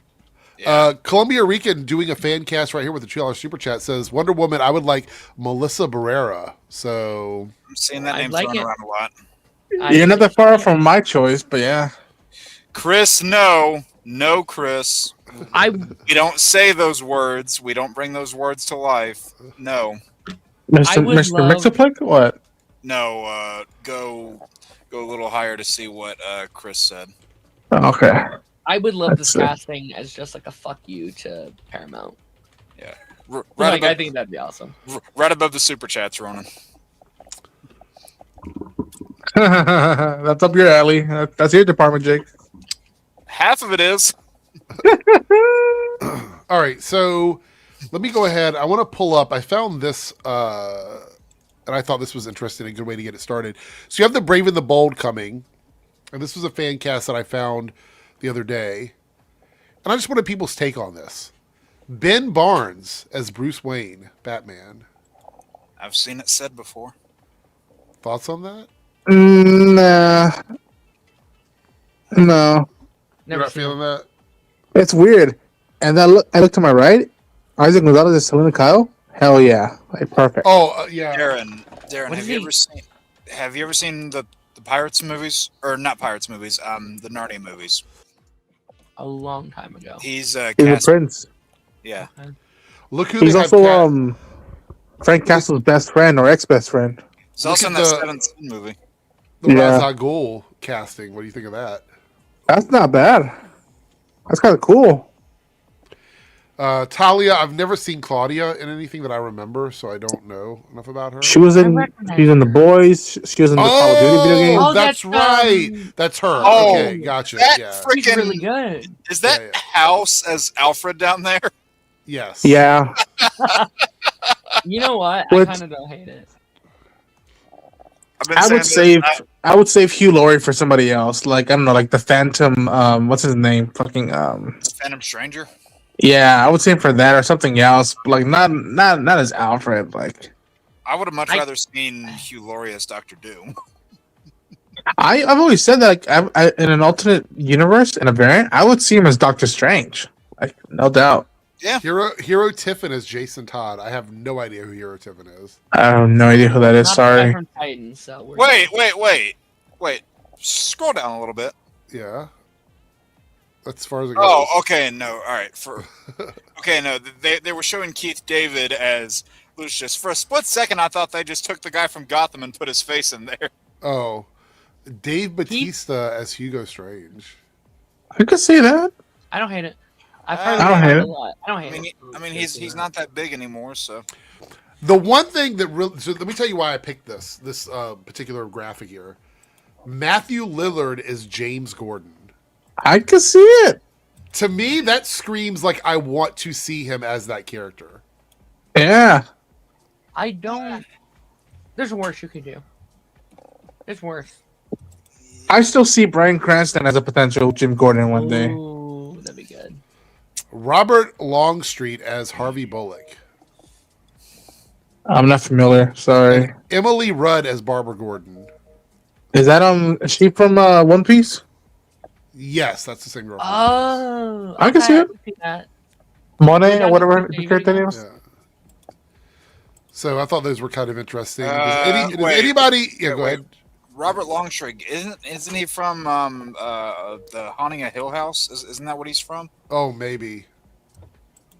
I It might say be you the same let Keith person. David do whatever the fuck he wants. If he wants to play that character, you better let him, because he's a golden soul. Did you know that Keith David, before he kind of became famous, before John Carpenter's The Thing or anything like that, he was on an episode of Mr. Rogers' Neighborhood as the video game repairman? No. I heard about this, I think, a while ago. You Yeah. can find it on YouTube. That kid's like playing Donkey Kong, and he comes and like fixes the game or something. I'm not caught up on my Mr. Rogers trivia. Sorry. I love So- Mr. Rogers. Yeah. Yeah. All right. So who has a fan casting they'd like to talk about first? Anybody? Adria Arjona as Wonder Woman. Oh. Okay. Is that one that I've heard other people say, or is that your own? No, others have said it as well, but I've just been championing it since I finished Andor. What about Ana de Armas as Wonder Woman? I don't know. Like, that'd be cool, but I don't know. I think you also put Anna in the DCU for somebody else. I don't know why my first instinct was Poison Ivy. I could see that. I got one as and this isn't even like a favorite character of mine, but just one that I think could do really well. Alexander Ludwig as Aquaman. Anybody familiar with that? Yeah, yeah. Nope. I don't know. Do you want to tell people what role they were in, so that way they'll know who you're talking about? I know he was in the Hunger Games. He was one of the leads in Vikings. Earth Abides is in Bad Boys for Life a few years back. I think I know who you're talking about. Yeah. Is he the lead of Hunger Games? The new one? So he's in the 2012 movie. Oh, okay. And he played Kato. Oh. He played Kato from the 2012 movie. I thought you meant Finnick at first, and I was like, yeah. No. All right. What about you, Joe? You had one up as well? Oh yeah, in fact, I think I mentioned this one before, quite can some see time ago, a couple months ago. But I would love to see Kumail Nanjiani as Ambush Bug. Oh, yeah, you did mention that. You know, I'm yeah. a big Keith Giffen fan.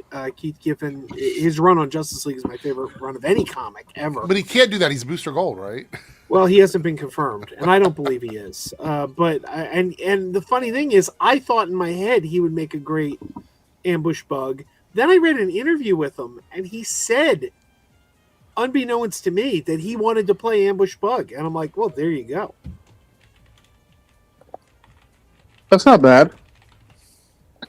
I don't. Top of my head, I can't think of one per se of an actor, but I've been singing to the heavens that the Question and Animal Man are my like sharpshooters that I want to see later down the line. Like they're so polar opposites and they're unique in their own way.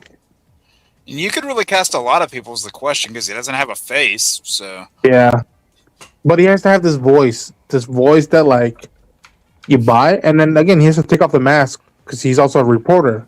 But at night he goes full paranoia kung fu fighting dude. You guys are gonna hate this one. Oh boy. I actually think Wyatt Russell could play a good Oliver Queen. Like an older. You know what? Like I mean, can see it. He has the snarky mannerism. He has the blonde goatee look down. I think he could pull that off. I could buy him as like a billionaire and whatnot, and like, yeah. Okay, cool. Jake is gonna love this one. Darren, Stephen Amell. Darren, don't you I dare! think that Jared Leto would play a really good Wildcat. I think he would kill that role. Literally, thought you were kill about it. to... No one would touch it again. You know what, Darren? Okay, Darren. Here's the sad thing.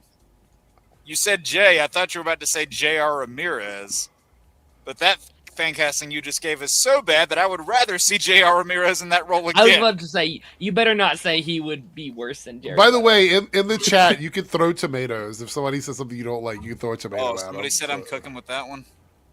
With Tommy Wiseau is Wildcat. Okay, I'm totally down with that. No. I did not teeter. I'm not a boxer. You know what? Okay. A lot of people are fan casting this guy as Batman. I personally don't see it. If you're going to have Alan Richardson play anybody, have him play Ted Grant. Okay. She did play Black Canary in that one episode of Legend of Tomorrow when all the legends died and she was the last one standing. She in wasn't Black Canary, though. Wasn't she like a version of her or no? No, she was just a vigilante in a mask. Yeah. Personally, I'd like to see them keep Journey Smollett as Black Canary. I thought she was great. You didn't like her, Jake? Not particularly, no. I preferred all three, I almost said four, but all three actresses that played a version of Canary and Arrow, what I thought would have done better than Journey Smollett Bell.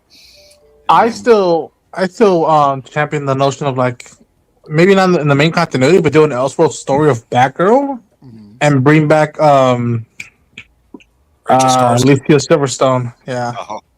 But do different accent. She's not the fucking niece of Alfred. Cut that shit off and like, yeah, I can still see that. Yeah, I thought you were about to say Rachel Scarsden from Birds of Prey. No, I gotta watch that show one of these days. That version of Black Canary wasn't awful. I think it's Ashley Scott, right? So Ashley Scott is Huntress. Right. Rachel Scarsden is Birds of Prey, who later went on to play Alice in Batwoman. I still think Catherine McNamara, I think that's her name, she could play someone in the DCU or Marvel. I'm trying to like find the right character. Yeah, she definitely has the talent for it. I think a couple Arrowverse actors have the talent for it for sure. Her and what's her name from Agent of S.H.I.E.L.D., Mockingjay or Mockingbird, what's her name? Yeah. Oh, yeah. Adrian Pilecki, whatever. I think she also has something else. Like, you can give her a big role to run with. Well, she almost played Wonder Woman. She was going. Yeah, she did. Yeah, she did. Lone Wolf with the $5 super chat said, "I know Boba's hoping for Brandon Skellner to play Bruce Wayne. What do you guys think?" I can see that.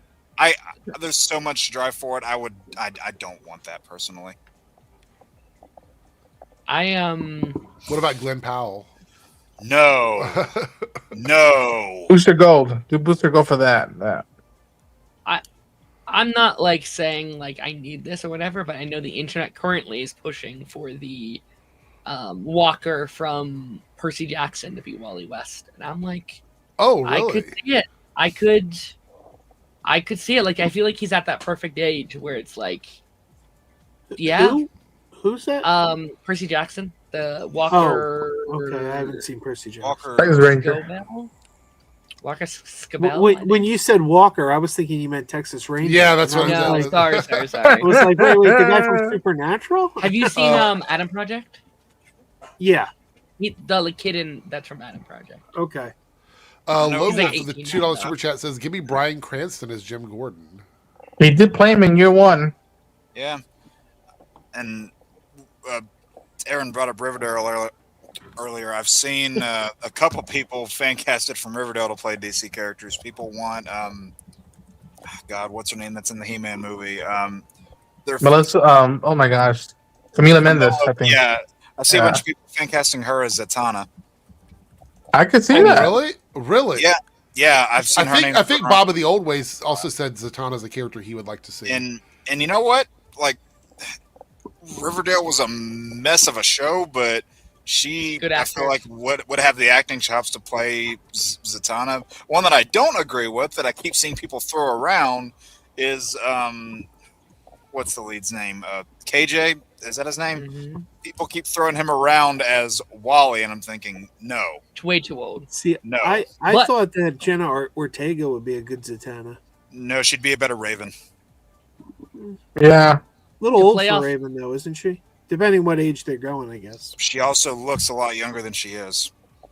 To play off your thing, right before the merger, the buyout, or like the James Gunn stuff started coming in, wasn't he cast for the Wonder Man TV show? I'm sorry, not Wonder Man. AJ? No, Wonder Twins. Oh, The, Wonder Twins, yeah. series. Yeah, it and was him and the girl from 1883. And a week later, they announced the changing of studios, and it got cut instantly. Yeah.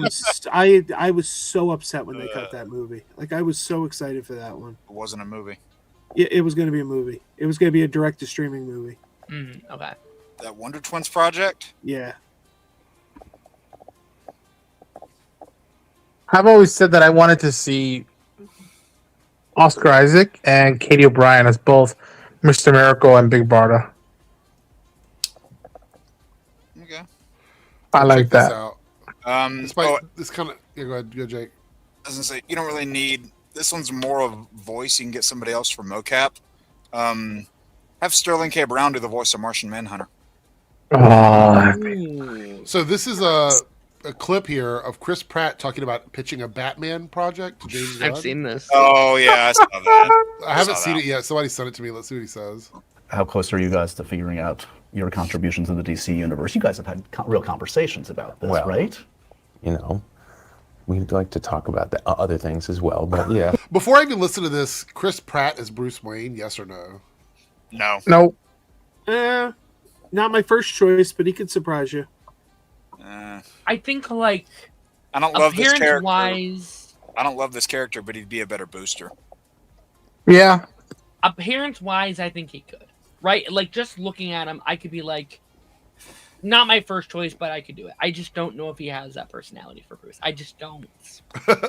Well, they I said don't that about see Michael Keaton, too. He's That's a good true. actor. I think he could pull it off, but he wouldn't be my top choice. He's also too busy. I don't want someone of his caliber being Batman. Right? Get someone that can commit to it and can be there, every year to do shit. All right, let's see what he says. I don't want to hear about the others. This is the only thing I care about. You know, is there a character you have in mind that he has in mind that you're kind of zeroing in on? No. I mean, I can say that I always try to lead with mystery because I think it would be amazing to be able to do it. But if I'm being honest, no, I don't think so. I think there's some that I think I could play, and he probably feels the same way. But it's there's nothing. I'd like to be mysterious and lead people on a little bit, but in all honesty, I don't know what that character would be. I would love to work with him again, though. Is your jawline and growl good enough for Batman? Do you have Batman in you? I sent a picture of myself with a Batman mask on. It's a little aggressive to Chris. James. And anything else, or were we just wearing the mask? It was actually, I did it in Photoshop. And he just said, haha. Did you really?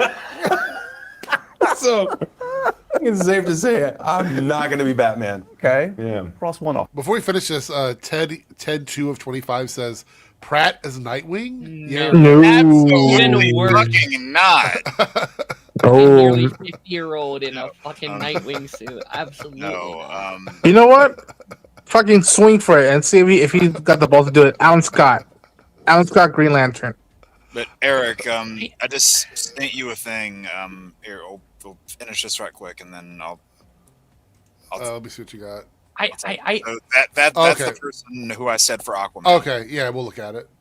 I really want him to play against type. I would really give him a villain.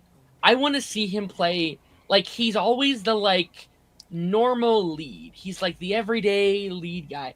Give him the normal guy in a group of misfits. Yeah. Give him fucking Killer Shark. Give him like something weird. Make him Swamp Thing. I'm like not really, but like give him something, not Swamp Thing. That's just a random name I put out. Just like give him something Aquaman. That let him play. No, because Aquaman's too close to like Star-Lord. I feel like give him something. Just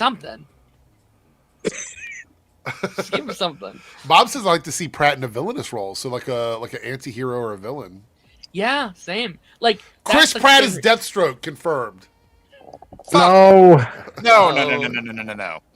That's why I don't want him as Booster Gold, because that's so close to like his Mario and like a lot of the characters, like the Loser. Yeah. Oh wait, it's just the same thing again. You got beef. You got beef. Well, no.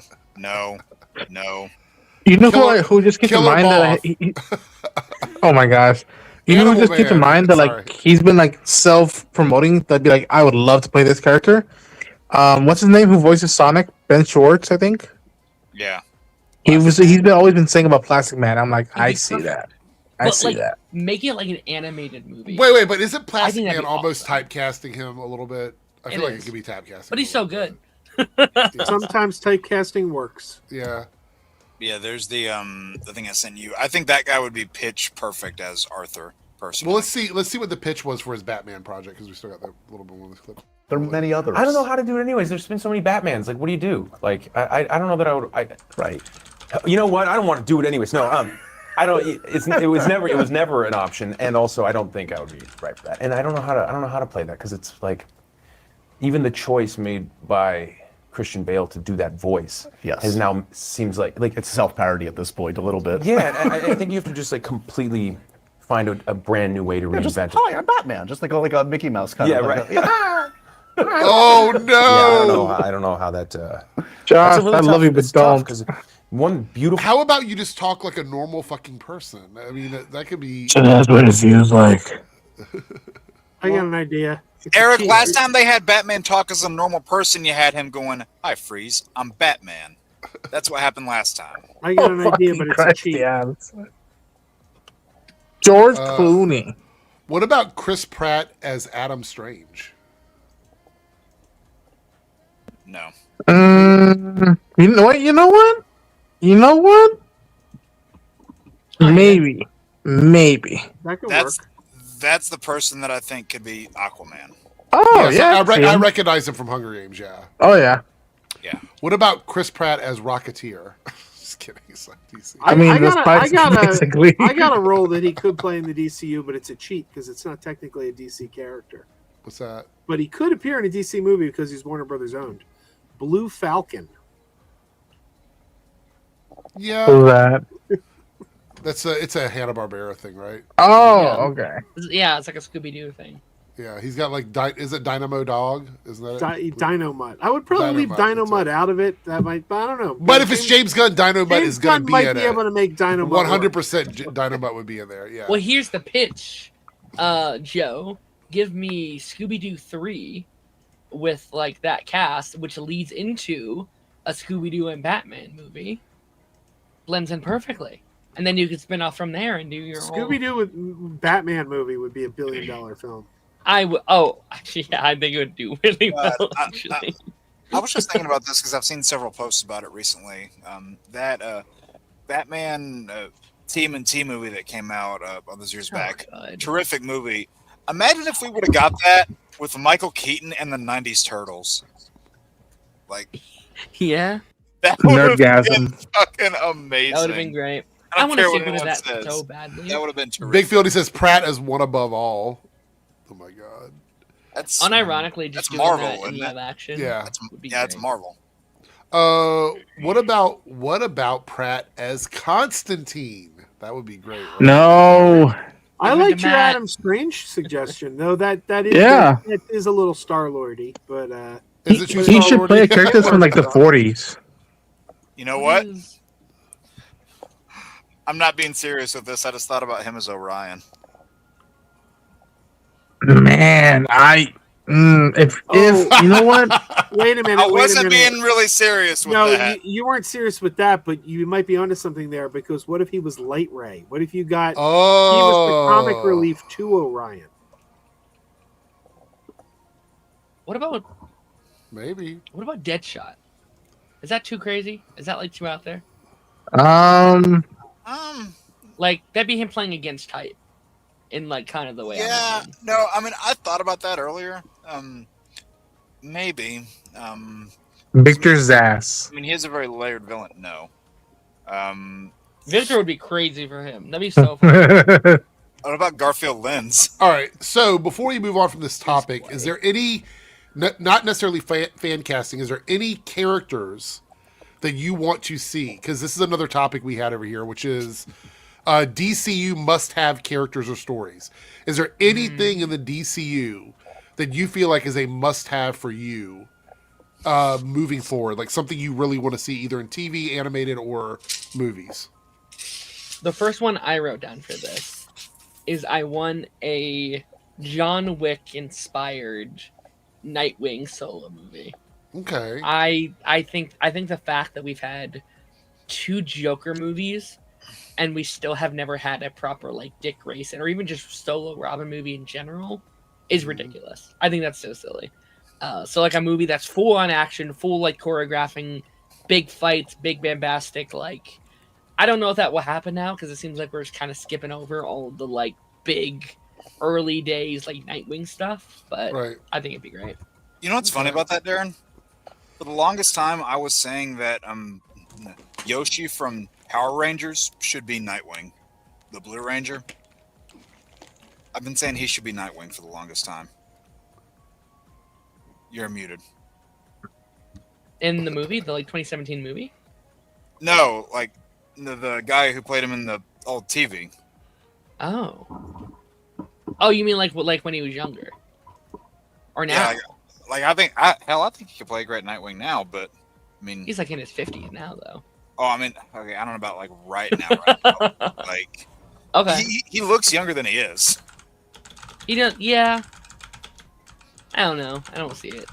I mean, and for those things, solo Robin movie wouldn't work. I disagree. I think you can make a solo Robin movie work. There are plenty of stories that were told from Robin without Batman. Hell, the solo Robin books of the 90s were one of the things carrying DC because, you know, people were not thrilled with the direction that Batman was going with Nightfall and Night's End at the time. So Robin was really carrying the Bat family name. I think Dick Grayson's more interesting than the Batman. That's my crazy hot take. I mean, especially in that era of like him just leaving Batman, like that era of like I need to reestablish who I am as a hero. Yeah. I would love that movie. Leave his shadow, like, Right. kind of what Titans was trying to do, but kind of failing. Like I love that story though of like I'm not Batman, but I'm not Nightwing yet. Who am I? And that story I think is fascinating. I love that movie. Really, Jeffrey? He said that too? Okay, I didn't know that. Man, we really do what about a Justice League Dark movie? Like an actual proper film. They got the script from Del Toro somewhere in the vault. Yeah. Get Del Pick Toro it up. on it, yeah. my second thing on here was like just Constantine horror movie. So that kind of. I feel like that all kind of goes together. Yeah. And we even had a super chat here about that, and I'd love to hear what you guys think. Lone Wolf, the $5 super chat says, "Who is your John Constantine pick?" Nando picked Dan Stevens as he was the lead, and Legion, if not familiar with him, I'd like him as the Nando choice. Anybody? I think I've said the same thing, Darren. I don't give a fuck. That's the one that I would want them to bring over if they could bring one. Just bring besides him, though. Who? Like, I think it's foolish if it's not Keanu Reeves. Oh, they're working on a Constantine 2 with Keanu Reeves. Is that still being worked on? I feel like last I heard it was. And why would you not tie that in with that? When that kind of star power can only help. Well, if they want to promote their whole concept of Elseworlds, then that's how you do it. That's Elseworlds right there. Too early for that. I can't complain. I haven't seen this movie. I can't speak against them yet. I love the movie, but has everybody seen the first Constantine? Have you seen it? I haven't. I grew up with that shit. Yeah, I was on pretty frequently when I was younger. That and Hellboy. Those were the things I rented out a lot as a kid. God, those Hellboy movies are so good.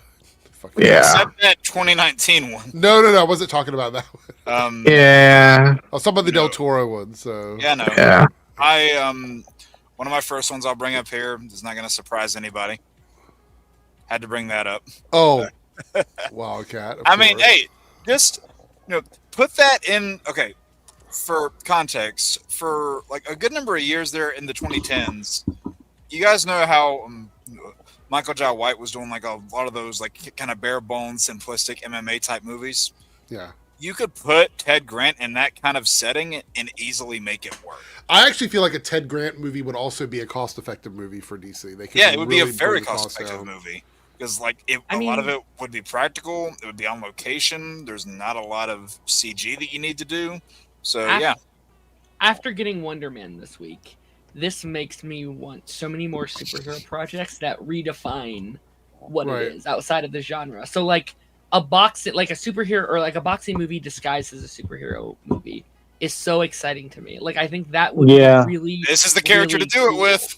Like, that is the perfect thing of like, we've never seen a boxing superhero movie. Like, that's what makes Jessica Jones so cool, because she's not just a hero, she's a private detective. Like, Daredevil is so cool because he's a lawyer. It's a lawyer show, not just a superhero show. So like more stuff like that, I'd love. That's so I actually cool. think so the one thing is Wonder Man as a property or as a project in Marvel works so well because it was a TV show and you're able to explore those themes better in a TV series than you are in movies, because the movies have to take a bigger swing. So I feel like a lot of the really cool stuff we're going to get is probably going to be on the TV side, or like the Punisher special we're going to get this year. Also, I think that might be an opportunity for them to do something like that. Potential hot take. Another character that I would really like to see in this universe. I do want to see the Atom in some way, and the hot take is I would honestly prefer it to be Ray Palmer over Ryan Choi. I know a lot of people, especially a lot of younger fans, they like Ryan Choi a lot. I personally think you can get more out of Ray, and he would. Okay, this term sounds weird, but diversify the dynamics, because I feel like Ryan Choi would be a little too similar to somebody like Jaime Reyes in terms of just the way that they act and bounce off each other. Whereas, what, Darren? It's not you. I just had a thought. I don't think that's a hot take at all. Ray Palmer's far and away the more popular version of the character. I just know a lot of people are really gravitating toward Ryan these days. I think casual audiences, everyone knows Ray because of like the Arrowverse and stuff. Yeah. Like, people don't know enjoy that much. Well, what's ironic is that Ryan appeared in both the Arrowverse and the DCEU, but less people know him. To be funny, cast Henry Cavill as the Atom to recreate the Superman thing. The Superman to Atom pipeline. No, that would be Tyler. Oh my god. Oh yeah. No, there is actually there is one Marvel character that I actually think Henry would do a good job as. And no, it's not the one that everyone's theorizing. Because people keep saying... Ares, God of War. They keep saying Henry Cavill as like Captain Britain or something on the Marvel side. Yeah. But there's one Marvel character I think he could do a lot better of, and that's Beyonder. Oh, maybe. Yeah, I could see that. I do think he'd be a good Captain Britain, though. Now, and I actually feel like now they could do it and get away with it if they wanted to do it. I felt like they might not have been able to before.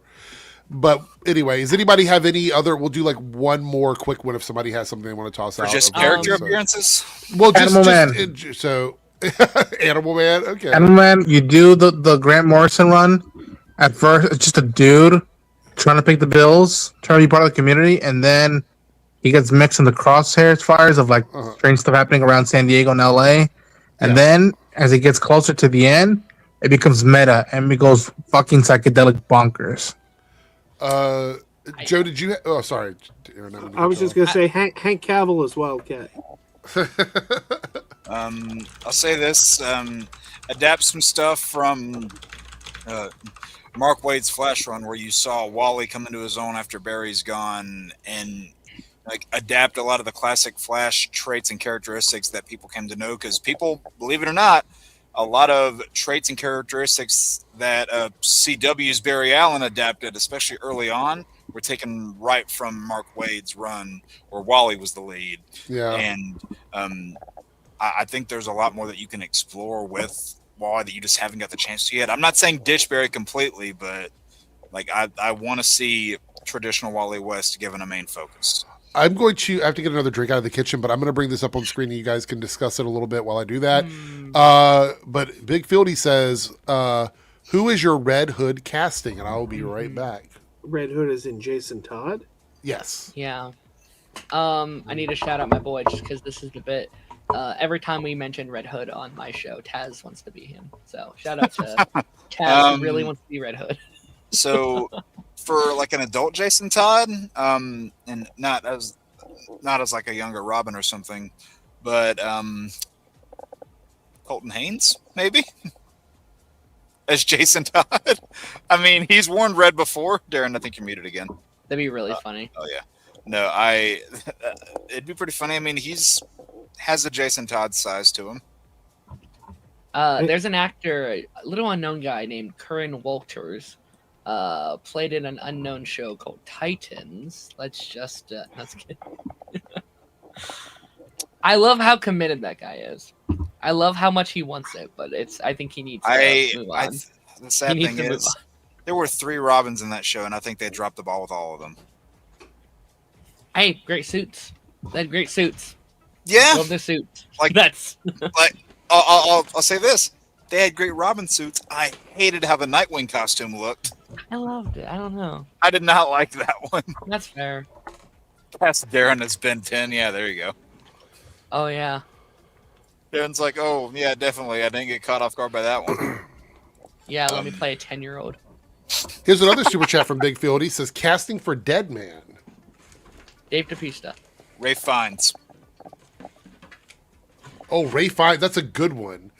That's a good one. Voldemort, for anybody who doesn't know. Does anybody like Dead Man, or do people don't know who that is? Oh, what did you say, Darren? It should be somebody. It should be somebody kind of like young and athletic, because he was a gymnast. Right. I don't know. I don't know who I'd guess in that role. Tony. Okay. But Dead Man could also play into like the Justice League Dark stuff as well, which I think would be kind of cool. You know, there was a time where they were trying to get a Dead Man TV show made after Smallville came out because they wanted to have another show to go off of that, but they chose Arrow instead. So somewhere in the multiverse, the Deadverse exists, and we got all that spin-off. Honestly, I would like a Dead Man, but I think saving that for now, I think that feels like a more current show that would be good. They've been trying to get him into live action for 20 plus years, and they still. It would actually make a really good ongoing series because you can tell a million stories with that character. Yeah, you know what's weird? Etrigan would both work very well in like TV. Who? Etrigan. Oh, yeah. The guy who played young President Snow. I wasn't sure. The guy who played young President Snow in Battle of Songbirds and Snakes, he would be a good either Dead Man or Constantine. I think. You know what obscure and rather unlikely DC character has had not one but 2 live action television shows? Human Target. Human Target. That strikes me as so odd. Most people don't even know who Human Target Yeah, is. the more recent live-action show is shows. out, and most people had no idea. Like, it was really weird. You say more recent show, but it's from like 2010. Right, but the older one from the 90s was Rick Springfield. But there was also a Human wasn't that Target the in the biggest- Arrowverse. Yeah, and that's the one most people know. I thought they should have brought back Mark Valley in the Arrowverse because I All right. love that TV show. Switching gears a little bit, Wolf here with a $5 super chat. Did y'all like Legion? I don't remember if you covered it, Eric. I didn't cover it, but I did like it. Anybody else watch the show? It was so weird, but fitting for that character. Like when you know who Legion is and how the whole split personality factor works with him, they pulled that off really well. I was surprised. What you chomping on? What are you chomping on there, Eric? Oh, nice. There it is. Product Eric, placement. don't eat a box. That's unhealthy. No, they're the little brownie thingies. They're just little brownie thingies. Ooh. I didn't cover it, but I did like it. So this is unfortunate. I actually saw this yesterday.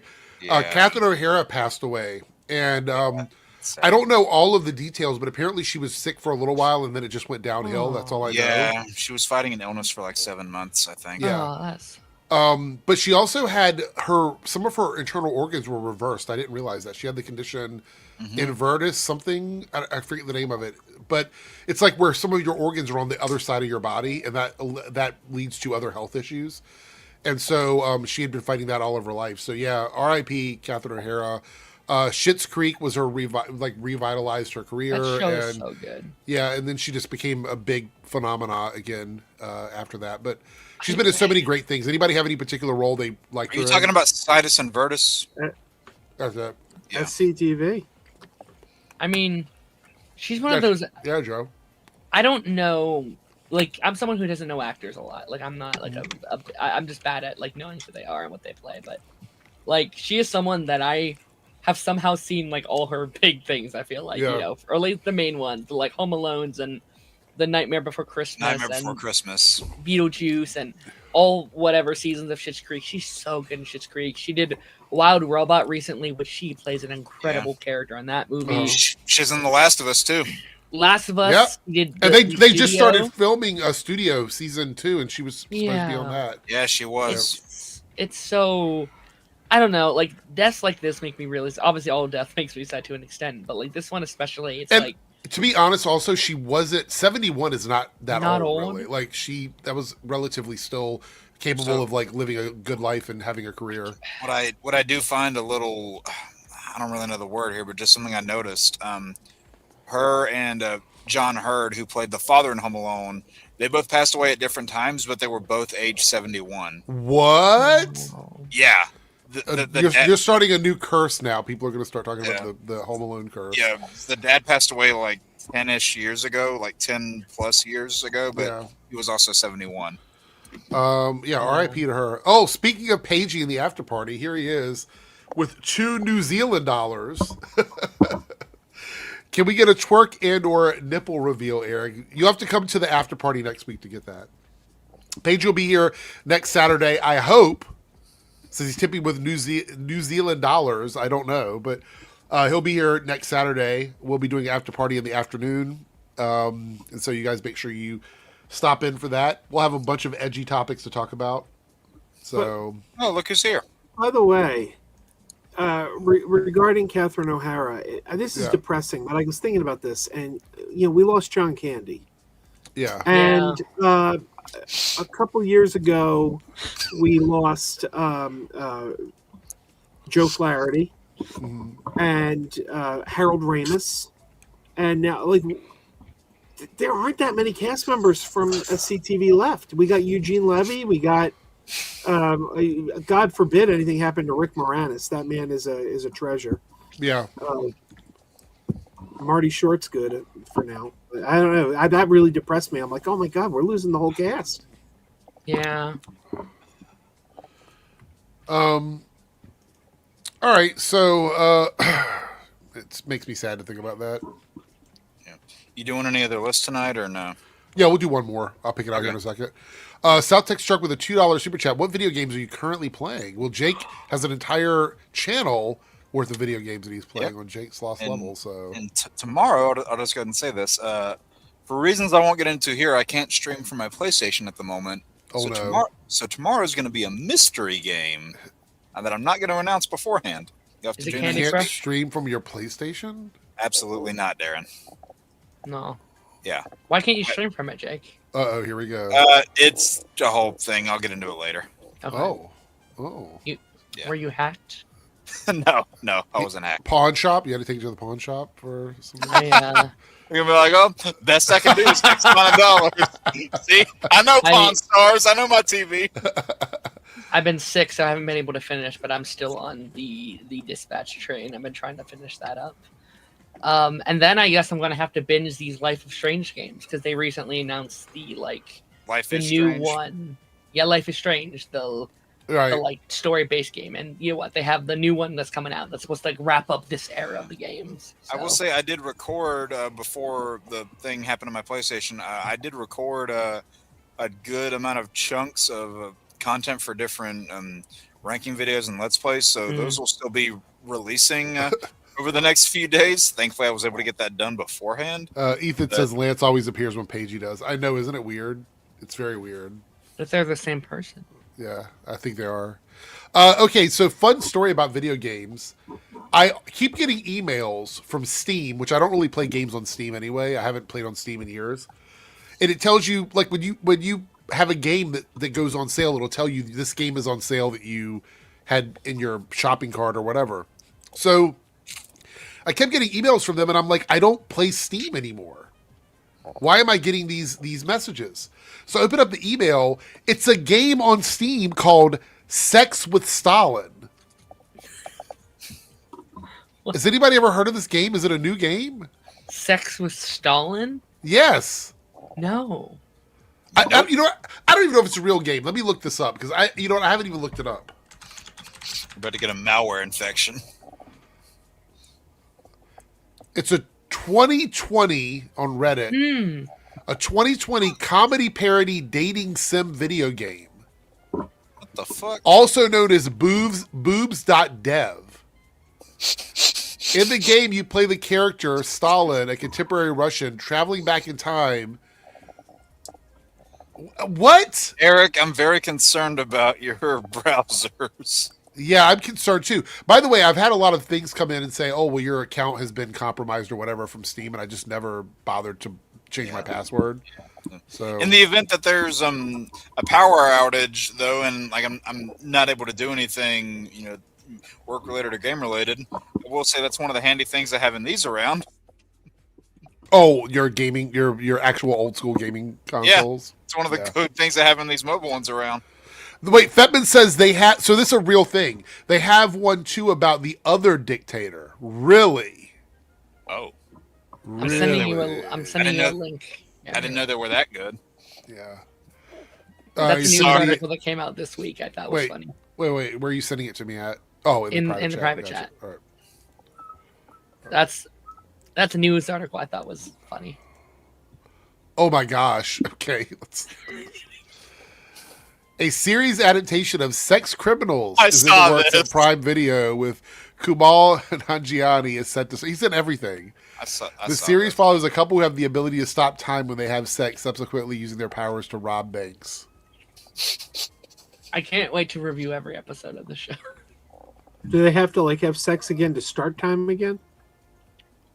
I don't know. I've never seen the comic, so I've never. Can I get in line now to not see it? Do you have to? Okay, I have questions about this. Darren, don't ask questions. Do you have to be doing it as you're robbing the bank? I feel that would complicate things. Or can you bring someone into it? Be like, okay, we're gonna keep going. You rob the bank. But it makes it seem like every scene is gonna be the same. Like it's just gonna be them fucking and stopping time. Why do you ask these questions? I think these are valid questions. They are. Like, how absolutely long valid. after you're done does the time stopping?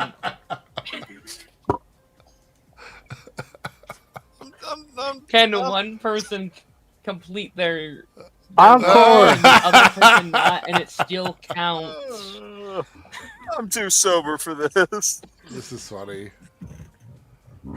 Big Field, he says, what a power to have. Ugh. South Texas Shark blames Pagey. He set this in motion. Or he's telling Pagey to set this in motion. Yeah, Chris. Pagey always manages to find a way, even when he's not on stream, to mess with my monetization. Guys, Pagey's killing this channel. I need you to...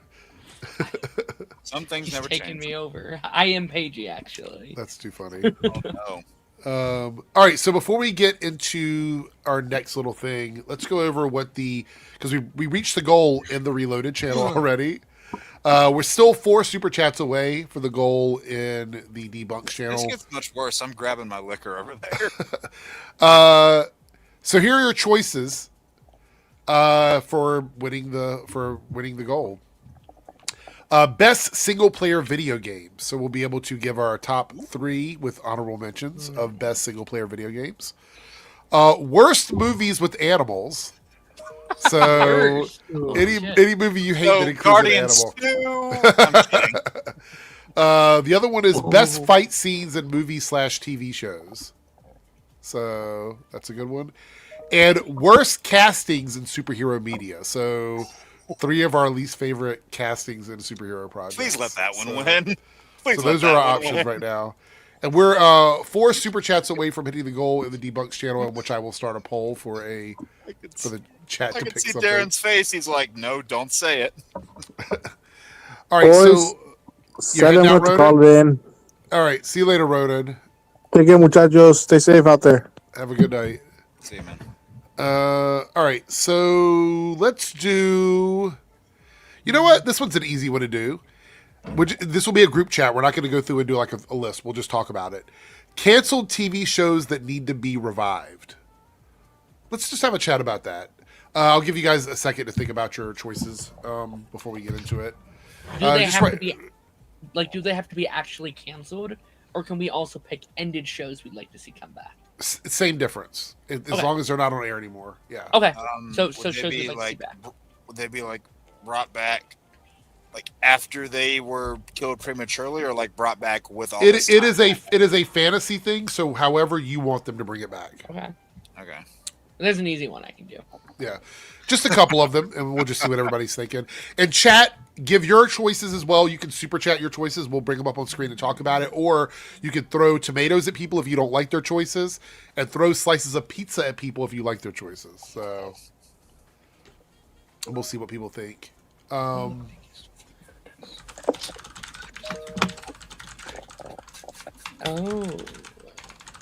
How many are we doing?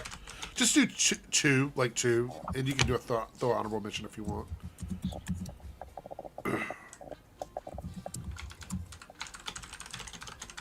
Okay, that's fine.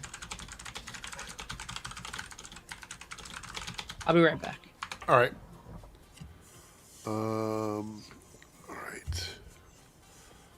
Let's see here.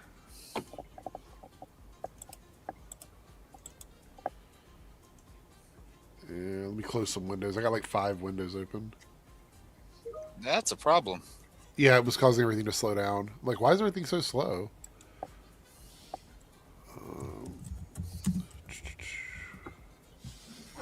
Colossus.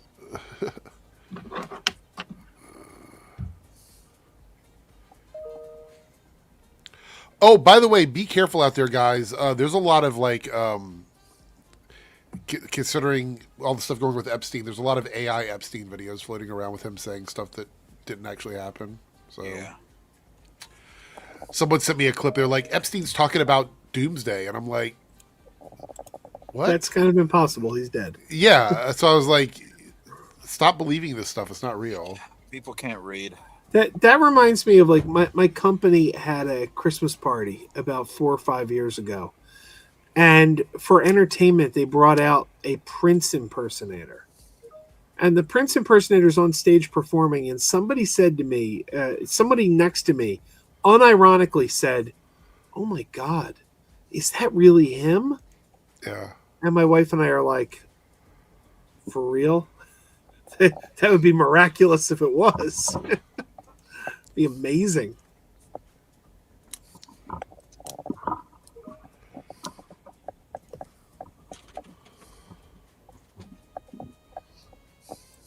All right.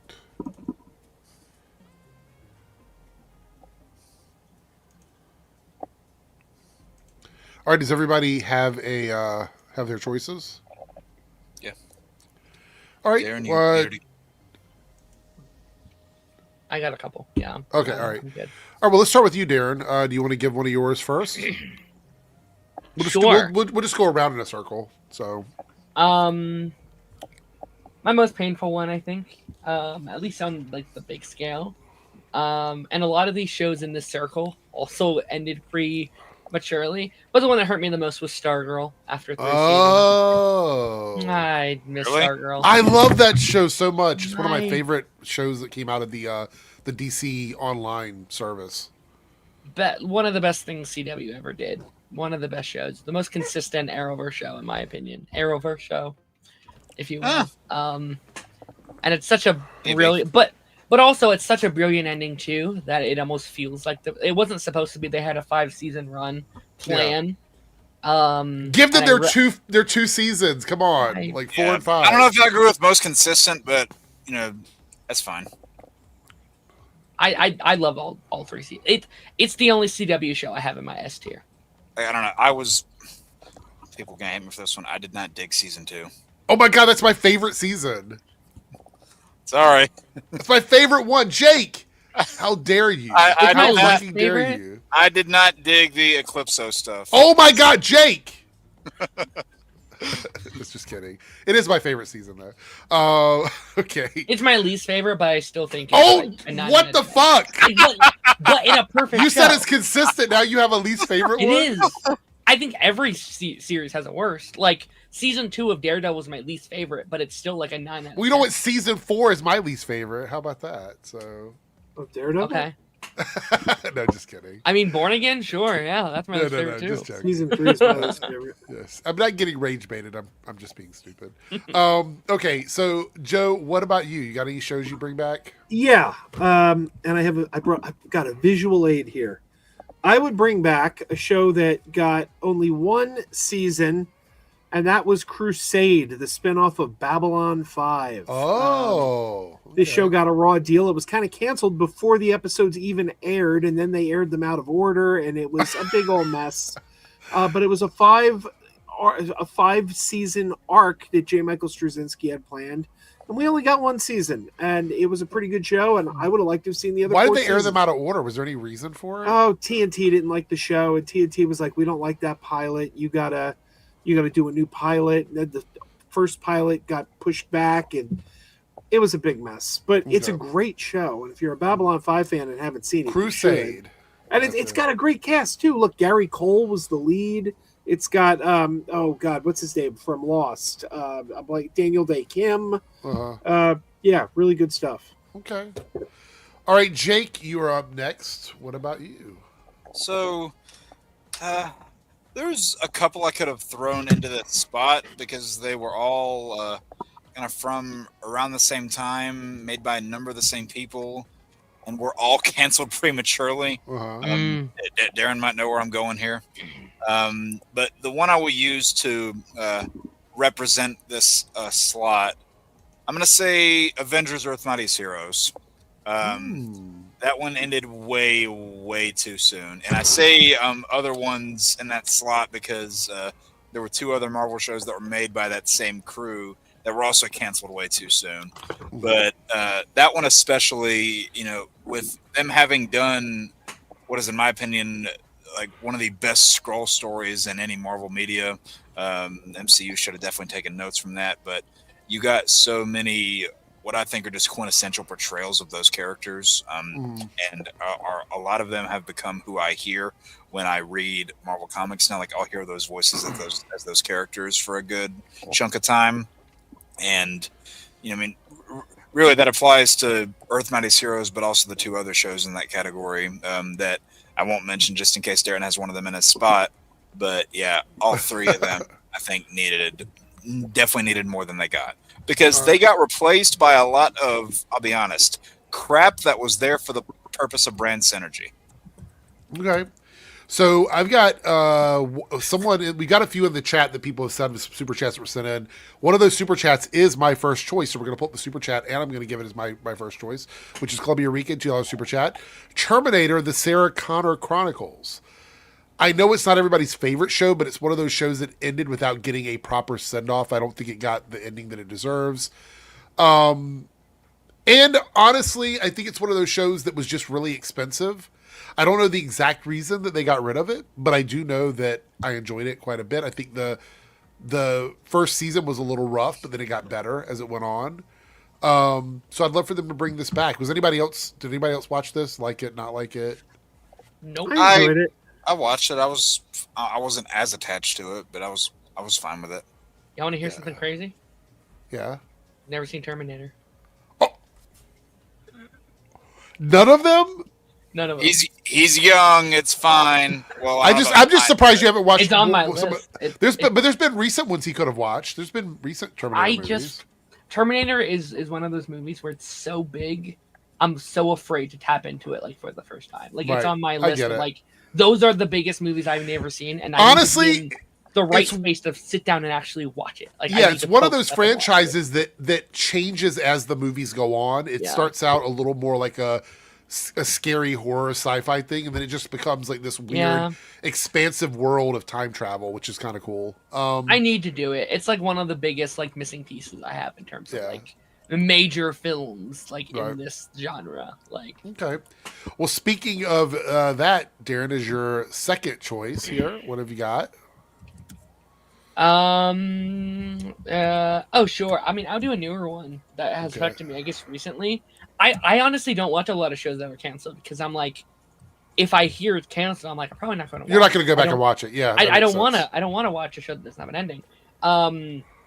But this summer, me and Taz binged all of Dexter in the thought process of this is a new cinematic universe. There's like 3 or 4 shows they're actively making. Right. And Dexter Original Sin that came out last year was really good. That was the prequel series of Dexter. The young cast. It was a reminiscent series of the original couple seasons, and what made that show so special. Season 1's really, really good. One of my favorite like modern Dexter seasons.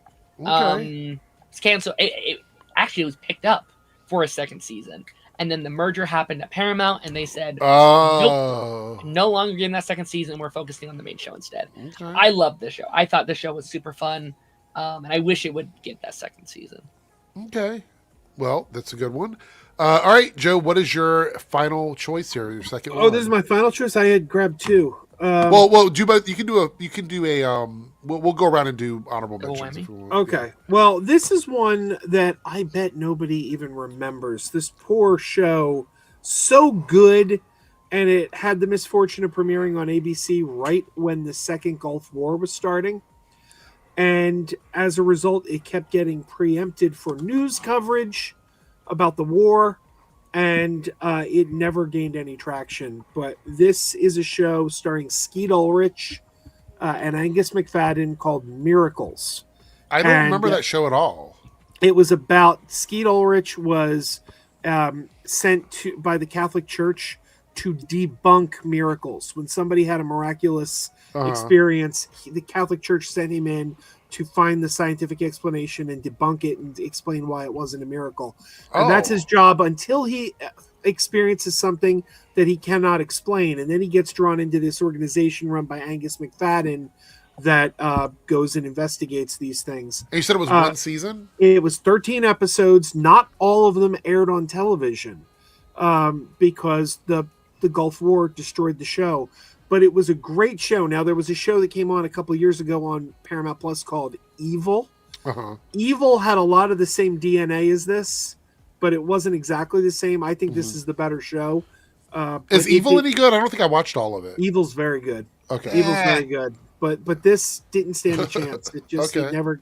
And it was David Greenwalt, the producer of Angel. He actually left Angel in season 4 to produce this, and there was an Easter egg in Angel season 4 referring to this season, this series, because one of the things they kept seeing was there were people who were seeing in blood. When someone would die, they would see in blood the words "God is nowhere."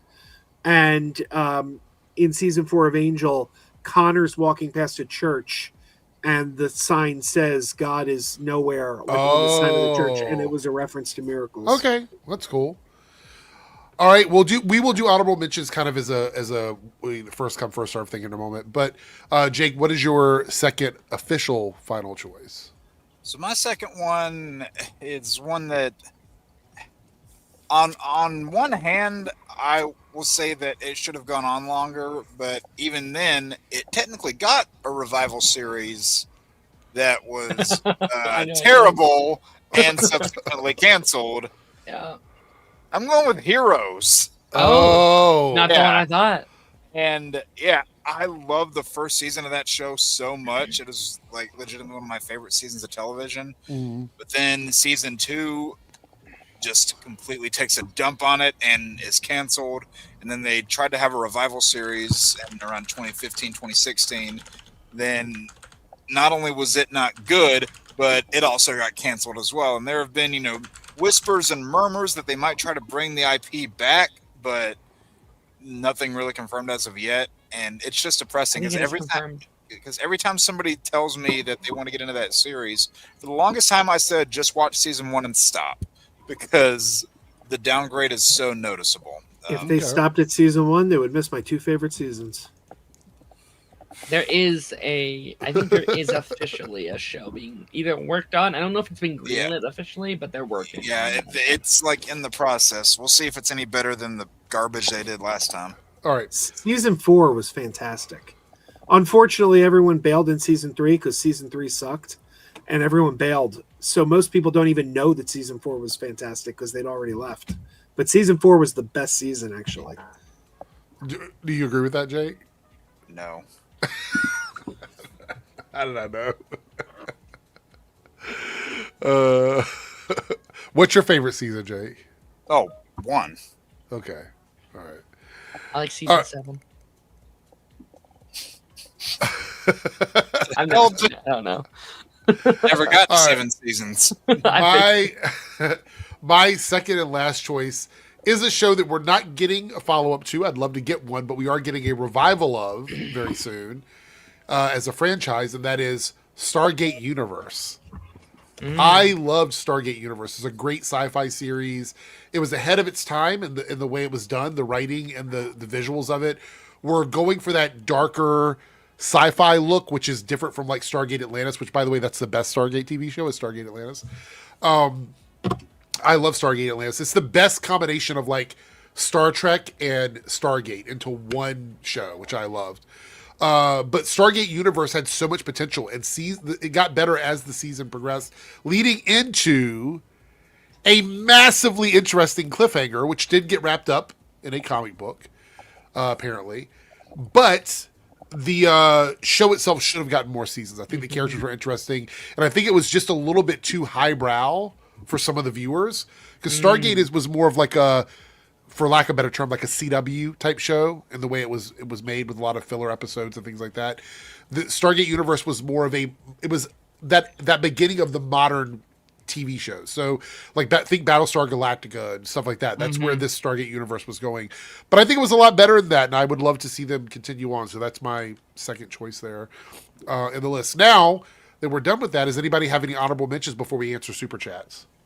Just really quickly, shout out to my my mom. She's been watching it for the first time, which is very like that's a sci-fi franchise. I never watching what Stargate, like the whole thing. Yeah. Like she's 5 seasons into, was it SG-1? Is that it? SG-1 is the original series, and then the Atlantis. I like SG-1, and SG-1 has some great characters that obviously are important, but I think Atlantis is the better progression of what Stargate is as a series. But that's just my opinion. I'll throw one honorable mention out there. There was a series on about 10 years ago at this point. Actually, this past December, it will have been the date of its cancellation was actually 10 years ago this past month. Actually, I guess now 2 months ago, since as of my time, we're now in February. But it's a show that ran on MTV for 2 seasons. It's called Finding Carter. And I liked that one a lot. I liked the just the premise of it because it dealt with things that I didn't necessarily deal with things that the main character was dealing with, but just the main dynamics of the characters there were things that I was having a lot of there in my life at that current moment, or I guess it would have been right before then. But I really liked what they did with it. A lot of talented actors. Some of them went on to have pretty good careers. And what sucks about season 2 is that while some of them were still kind of finding their footing in acting, because some of them were relatively new to it, while in season 2 a lot of the actors improved, so a number of the storylines didn't, and season 2 is twice as long as season 1 because it feels like they tried to essentially cram 2 seasons into one, and you can notice that at certain points. And I remember watching that what ended up being their series finale, but of course it wasn't meant to be. I remember watching it and I was like, wait, what else happens? And they said, oh yeah, there's nothing else. I'm like, what the hell? That sucks. Yeah, that's just a little shout out. Okay. Joe, you said you had, oh, sorry, Darren. Go ahead. Do you have one more? Joe can go first. It's fine. Okay. Yeah. Doesn't matter. I got a sitcom. Okay. With an all-star cast that only lasted one season on Fox in the early 2000s. Seth Green, Eugene Levy, Sarah Silverman. What show is Greg this? the Bunny. I've never, ever heard of this. Oh, my God. This show was brilliant. It was about puppets exist in the real world. They like to be called fabricated Americans. And Greg the Bunny and Seth Green are roommates. And Seth Green's father is Eugene Levy. He runs a children's show called I can't remember the name of the show. It's like Sesame Street. And Greg ends up getting cast on this Sesame Street type show. There you have a vampire who's very much like the Count, named Count Blah. And he always says blah after everything. You have Warren the Ape, who is an actor named Warren DeMontague, who plays a character named Professor Ape. Brilliant sitcom. Bob Gooten was in this show. It's hilarious. That's so funny. All right, Darren, what about you? You say you had one more? I mean, like, if I could just like speed run just a couple, like in like go for it. 30 seconds. Like, I miss The Gifted so much. Agent Carter should have gone 10 seasons. I would have loved that. Jake kind of teased it, but like Wolverine and the X-Men should have got more. And then just in general, Ben 10. I need to mention it. Come back to me, Ben 10. Make a new thing, Ben 10. I'm surprised you didn't say Legends of Tomorrow at all, Darren. Yeah, I could have. I feel like I kind of did that with Stargirl, though. Just like all of them could have come back, but I want Stargirl the most. Yeah. A lot of great shows. A lot of great shows were the freaking Muppet Show from 2015. I've heard great things about that. That was a brilliant show. All right, so let's look and see what the chat said. Columbia Rican with the $2 super chat said Firefly. That's the famous one. Yeah, that, like, and so we got Serenity, which is a good sort of pseudo continuation. Wrap up. I thought you meant in the chat. Firefly would have benefited from them releasing the episodes in order. Yes, that's another one where they fucked up with it. $2 super chat here. Being Human, the version with Sam Witwer. Anybody else watch that? I loved it. I got an autographed picture of the cast hanging over my computer here. That's another good one. And then Ted 2 of 25 with the $2 super chat says, Sliders, they did the multiverse before it was cool. Wasn't there a Sliders revival show? I think. Wait, am I thinking of something else? You might be. No, I am thinking of something else. Yeah, hold on. Oh, it is? Oh, Eric said Infinity Train, and that's also a great pick. That show is so good. Yeah, no, I'm thinking of Quantum Leap, I think. Quantum Leap? Yeah, that's the one I was thinking of. You know another good show? Warehouse 13. Do you guys remember that show? I have the whole series on Blu-ray. Someone said, I'm shocked I didn't pick Agents of S.H.I.E.L.D. And, like, I don't even need that show to come back. I just want the character to be acknowledged as canon. Well, that ended, didn't it? It also has a fantastic ending. Yeah, it like has a brilliant ending. Like, it's really, really good. We were talking about ones that were canceled like prematurely that didn't get a chance to tell their ending. No, I would love a sequel. I would love some spinoffs. Give me Agents of S.W.O.R.D. That'd be great. But, Ooh. Give me that Ghost Rider spinoff. Yes. you mentioned Warehouse 13, and Jake mentioned Heroes. There was a show very much like Heroes on Sci-Fi Channel called Alphas. I love that show. That was and part of the Warehouse 13 Eureka shared universe. Right. Yeah. That just ended. Like they never brought it back. It like got canceled and it was weird. They canceled. Both Heroes and Alphas are owned by NBC Universal. So I always thought it would be interesting to spin them in together. Yeah. And do a spin-off show that brings back characters from both shows and resolve the Alphas cliffhanger. Yeah. Lone Wolf with a $5 super says Wolverine and the X-Men deserve another season. Good cliffhanger. They deserve like 5 more seasons. The following with Kevin Bacon, Firefly, Legends, and Limitless. I actually really like Limitless, the show based on the movie. Mm-hmm. That was good. I thought that was really good. I'm actually shocked no one has tried to bring back Firefly. Like, even as a reboot. Like, I feel like I'm not saying you should, because, again, do you think all the actors are just too big to come back for a TV show now? Maybe, but even as, like, a reboot. Like, trying to, like, reboot Firefly and, like, the marketing being, like, we're actually doing it this time. We're actually going to keep it going this time. By the way, we did hit the goal over in the Debunks channel, so make sure you check out the poll over there. You get to select what video content I make next. So make sure you vote on that poll on the Debunks channel if we hit the goal in both chats. So thank you so much. I can give you one more. It's a more recent one, but it's one that I know everybody, well, except the Chuds, all the fans really wanted another season of The Acolyte. I'm just still disappointed about that. I actually agree with that. I think that's such a weird cancellation. I'll throw one more onto Darren's Arrowverse category, even though it's not really Arrowverse, but I really wanted more of Swamp Thing. On Joe's thing, hasn't actually technically been canceled, but like Skeleton Crew, I thought. Oh yeah. I love that show so much, and it's technically still up in the air, but I'm gonna assume it's probably not coming back. I love Skeleton Crew, but I won't be that upset if we don't get more, because to me that felt like a miniseries. Like it felt like that ended, whereas The Acolyte, I felt like there was plot threads that were never completed. I get that. I think there's a couple things I needed more of. But like in an ideal world, I would have loved 10 seasons of Skeleton Crew. And then by the end, they're the new Luke Skywalker. Like they're the new like characters we get to follow, and now they're the main players kind of thing. But I get it. I think something we should do at one point is like, because there were a lot of shows that I was thinking of that like they had endings, but like they were able to end on their own terms, but they weren't, or relatively their own terms, but the endings didn't always feel natural. They felt kind of rushed sometimes. So maybe we'll like talk about shows sometimes where like maybe we redo the ending or something, or like revival series we wish we got, like similar to like an X-Men 97, where it's, well, I guess that was canceled. I don't even know if I mean something like that, but you know, something like this is the first example that popped into my head. You know, something like Gotham, where they clearly wanted to run for a lot longer than they did, and then in the last season they kind of had to rush the ending.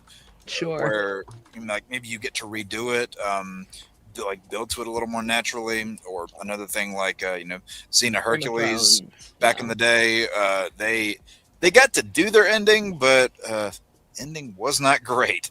Did anyone watch Curb Your Enthusiasm all the way through?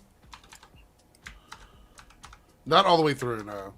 The final episode of Curb Your Enthusiasm was hilarious because it was a response to the final episode of Seinfeld. It was basically, like Jake said, a redo. Let's do it right this time. Like they basically redid the finale of Seinfeld and then fixed it.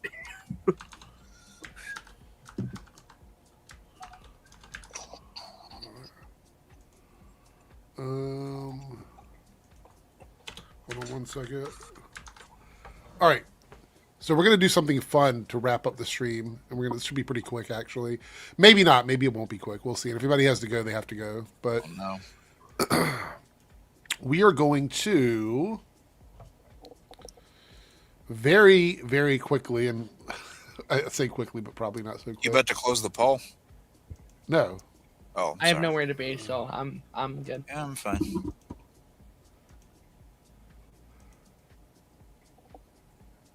Oh no. What's going in here? Is it us? No. It is.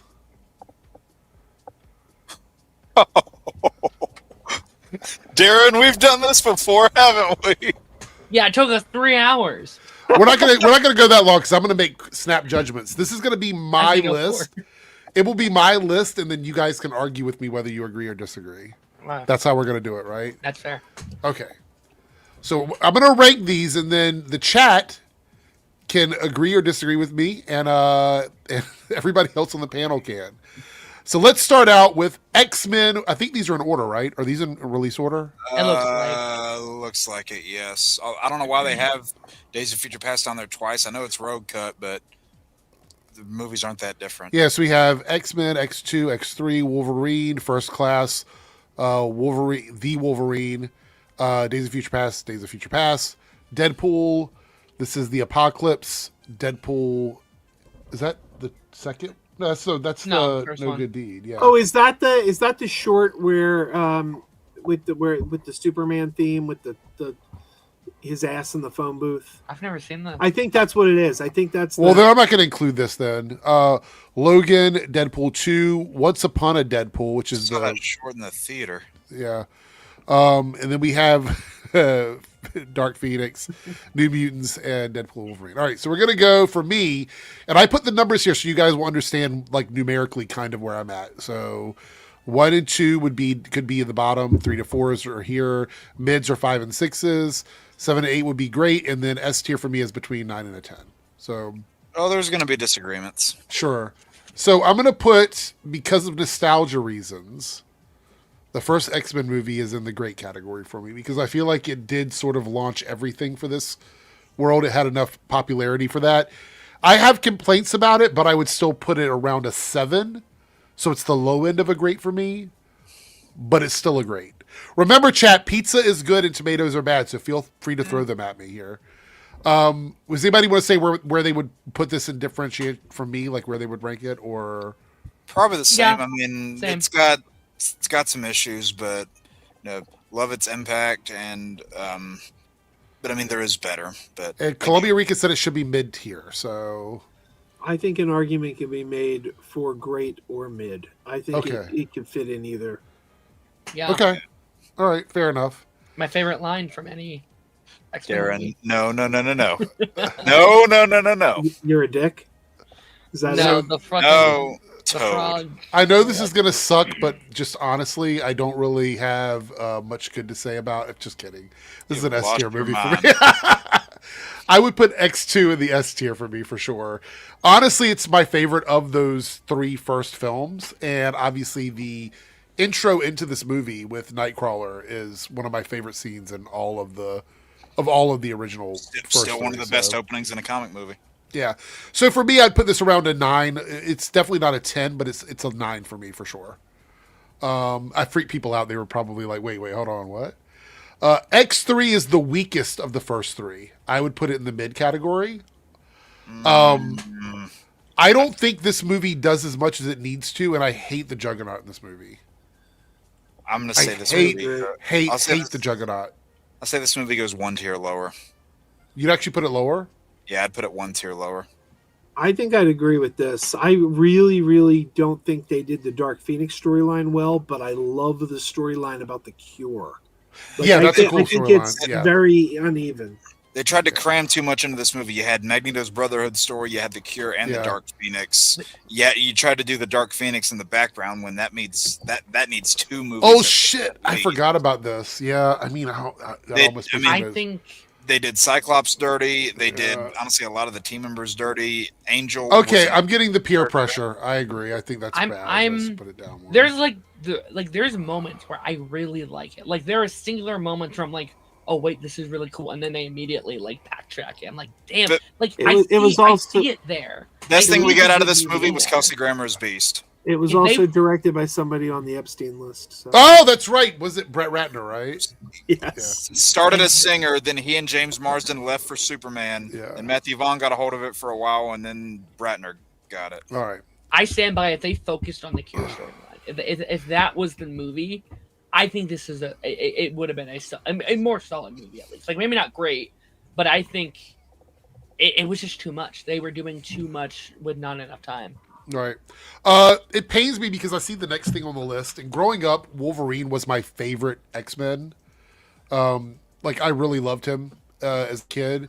Matter of fact, he was the first cartoon or comic book character that I drew as a big mural on the wall in my bedroom. So, one of my favorite characters.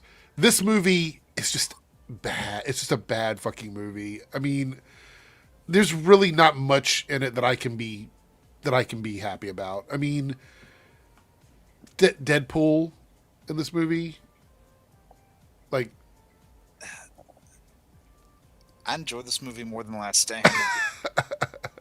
It's not great. It has plenty of problems. I don't know. I can't rank it higher than a 2. I'm sorry. I just can't. I think a 2 is being generous. I would give it a 0. It's just not a good movie to me. It's like, even outside. Yeah. Okay. So Gambit, Hassan. Yes. Gambit was cool. I don't even like but it. I don't even think that's enough to like bring it up a level for me. So South Texas Shark, yes, the game was fantastic. The game was great. The only positive thing I could say about this movie was the opening sequence of him and Sabretooth going through all the ages. I like that. Why couldn't that we should have had that movie. That should have been the movie we were Sabretooth watching. being brothers was stupid. Yeah. Everything after that was awful.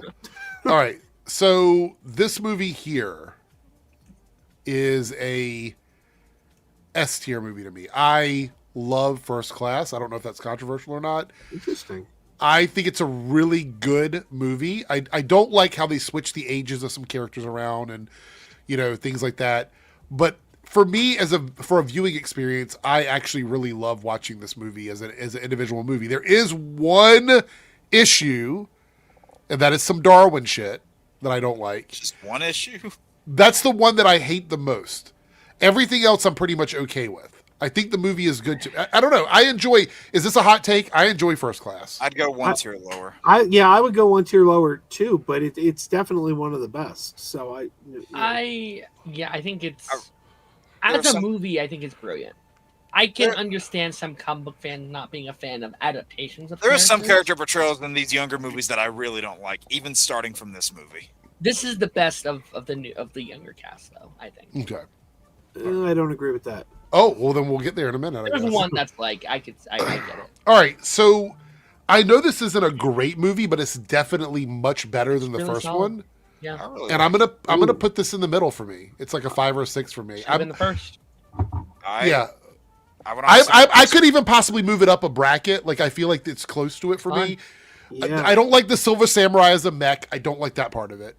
But everything else about it, I really enjoy. That third act drags it down. Like Act 1 and Act 2 are great. Yeah, it is great. If they would have just made the Silver Samurai an actual dude in armor and not a giant robot, because that really just felt like blatant studio notes. Yeah. But they could have easily kept the more grounded tone if they just made it a guy in an armor. And it doesn't fit the rest of the movie either. Like the tone of the first 2 acts would imply that it would be just a guy in an armor instead of like it's a random like. Why is there a fucking mech? Like, it was like, what the hell? But you can tell this movie was a proof of concept for Logan. See, I love that movie. I would definitely put that in the great category. This the one we just did, the Wolverine? Yeah. Okay, yeah, so you I move it up really, one. Okay. really like that one. Okay. All right, then we have Days of Future Past. Now, I'm not leaving it here, but I'm setting it here until I move it where I want it. This, to me, was a really solid movie with some story elements in it. But I would put this in the great category for me. Ooh, yeah, I'd go S for that. That's my favorite X-Men movie. Well, I would actually take this one and put it in. I would put the Road Cut in S for me. There are some character portrayals that I really hate in this movie. The beginning of the movie is one of the best intros. The X-Men films. Okay, so let me put this out there. I think one thing the X-Men movies do really well is they almost all have a really good like beginning scene. And then it just kind of fumbles a little bit after that in some of these movies. But I believe that the Road Cut for me is the S tier. I prefer the Road Cut, honestly. But Days of Future Past, the movie for me is just around an 8. I think the Road Cut for me is like a 9-ish. I mean, I would still probably put it one tier lower, like where you have the first one. Which one? Like where you have the first movie is where I would put just that movie as a whole. Oh, I got you. Okay. Yeah, whether you're talking about either cut, because I mean, it's really solid, yeah, but also there are a lot of characters that they introduce in the future that they just do nothing with. I hate Beast in this movie. Like, I think he's terrible, but I'm also not a big fan of his Beast. Period. Hassan wants to know what you hate about the movie. If you want to, what's the thing I hated? Well, those future X-Men that they did nothing with, as I just said. I really don't like the way Beast is done. This is where Mystique's cracks are starting to show a little bit for me in these newer movies, and I don't know. I'm not even mad that they wrote around it to make Wolverine the lead, because it did make sense. It made sense this time. Yeah, but this is the one it makes sense. But, yeah, right. But the fact that the future X-Men got done really dirty, and with Hank McCoy being one of my favorites, I hated how he was done here, so that really did bring it down. But I do still really like it. Okay. I think, like, I kind of hope they do, like, Days of Future Past again someday with, like, the reboot, because, like, it does imply a cooler world than they had built up. Like there was a lot, like this massive world and all these characters. Like, I don't know who any of these guys are. You know. That was me with my brother. That was me when I went and saw it with my brother, because I read comics, I saw the cartoons, he didn't. So throughout the entire first opening sequence where you see the future cast, he's like, "Who's this guy? What are they doing? What's this? What are their powers?" Like, yeah, exactly. I kept getting those questions, and also the ending of this movie makes no sense. Like, the very, very last shot makes no sense at all. Okay. See, I can't say anything bad about that. I think it's a perfect movie. Like, it is, wow. It's far and away my favorite X-Men movie. Hassan brought up the thing at the end. That just made no sense. Yeah. Okay. So the first Deadpool for me is probably as an individual film. Again, I'm ranking these as movies, as their individual films. For me, is a really solid Deadpool movie. I'm going to put it at 7 or 8. I would say you could even argue maybe a 9 for me. Because I think this is a really good introduction to this character. I think it did everything that fans wanted. I just think that there's a couple of tweaks here and there that would have made it like S tier for me. But I would definitely put it in the great category. Would anybody else argue otherwise, or? It's an S tier for me. I'd go S tier. Okay. It's my favorite out of the 3, I think. Same. Okay. All right. Fair enough. X-Men Apocalypse is a D tier for me. Maybe even an F tier. I'd go one lower. Oh, I'd go great for that one. Really? Yeah. Okay, so what do you like about it? I'm just curious. I don't know. I just love that movie, and it's got my favorite scene in any of the X-Men movies in it, and that's the Quicksilver Sweet Dreams scene, which is like, you know, it was the time in or was it Time in a Bottle in Days of Future Past. That scene was amazing, and then they one-upped it. It was even better in Apocalypse. I really enjoyed that one. The joke that I say a lot is just like, yeah, go ahead. See you later, Jaybird. Like, I like the movie when Apocalypse isn't there. Like, I like when the X-Men are kind of just like hanging out, and it kind of does feel like an X-Men movie for the first time. The ending is really cool when they're all in their suits, but anytime we're focusing on the Apocalypse stuff itself, some of the new characters, it's just even then, almost all the characterizations in that movie, I look at it and I throw a quote that Omega likes to throw out often, because it's like, who the hell is this character? Because it's damn sure not who they're saying it is. Yeah. I know that people are saying it should be F tier. Let me tell you why I put it above F tier. There's a little nerd inside of me that loves some of the visualizations of these characters, like the Archangel stuff and the stuff with Psylocke. Like, those things looked really cool to me. And so I'm being a little bit indulgent, because it is my choice here. A little bit indulgent about this. I just think the visuals were really cool, so I'm giving it a few points for that, in my opinion. So this is arguably my least favorite out of all of them. That's fair. I think it gets a lot of points in my book just on the ending alone. Like, the ending alone brought me so much joy when I first watched it. I was like, finally, we're getting it. They're doing it. And and then you never saw those costumes again. No. All right, so Logan, originally for me, Logan probably would have been right where it is right now, because I did not like it after seeing it in theaters, and I only watched it one time, and then I was like, I'm never watching this again.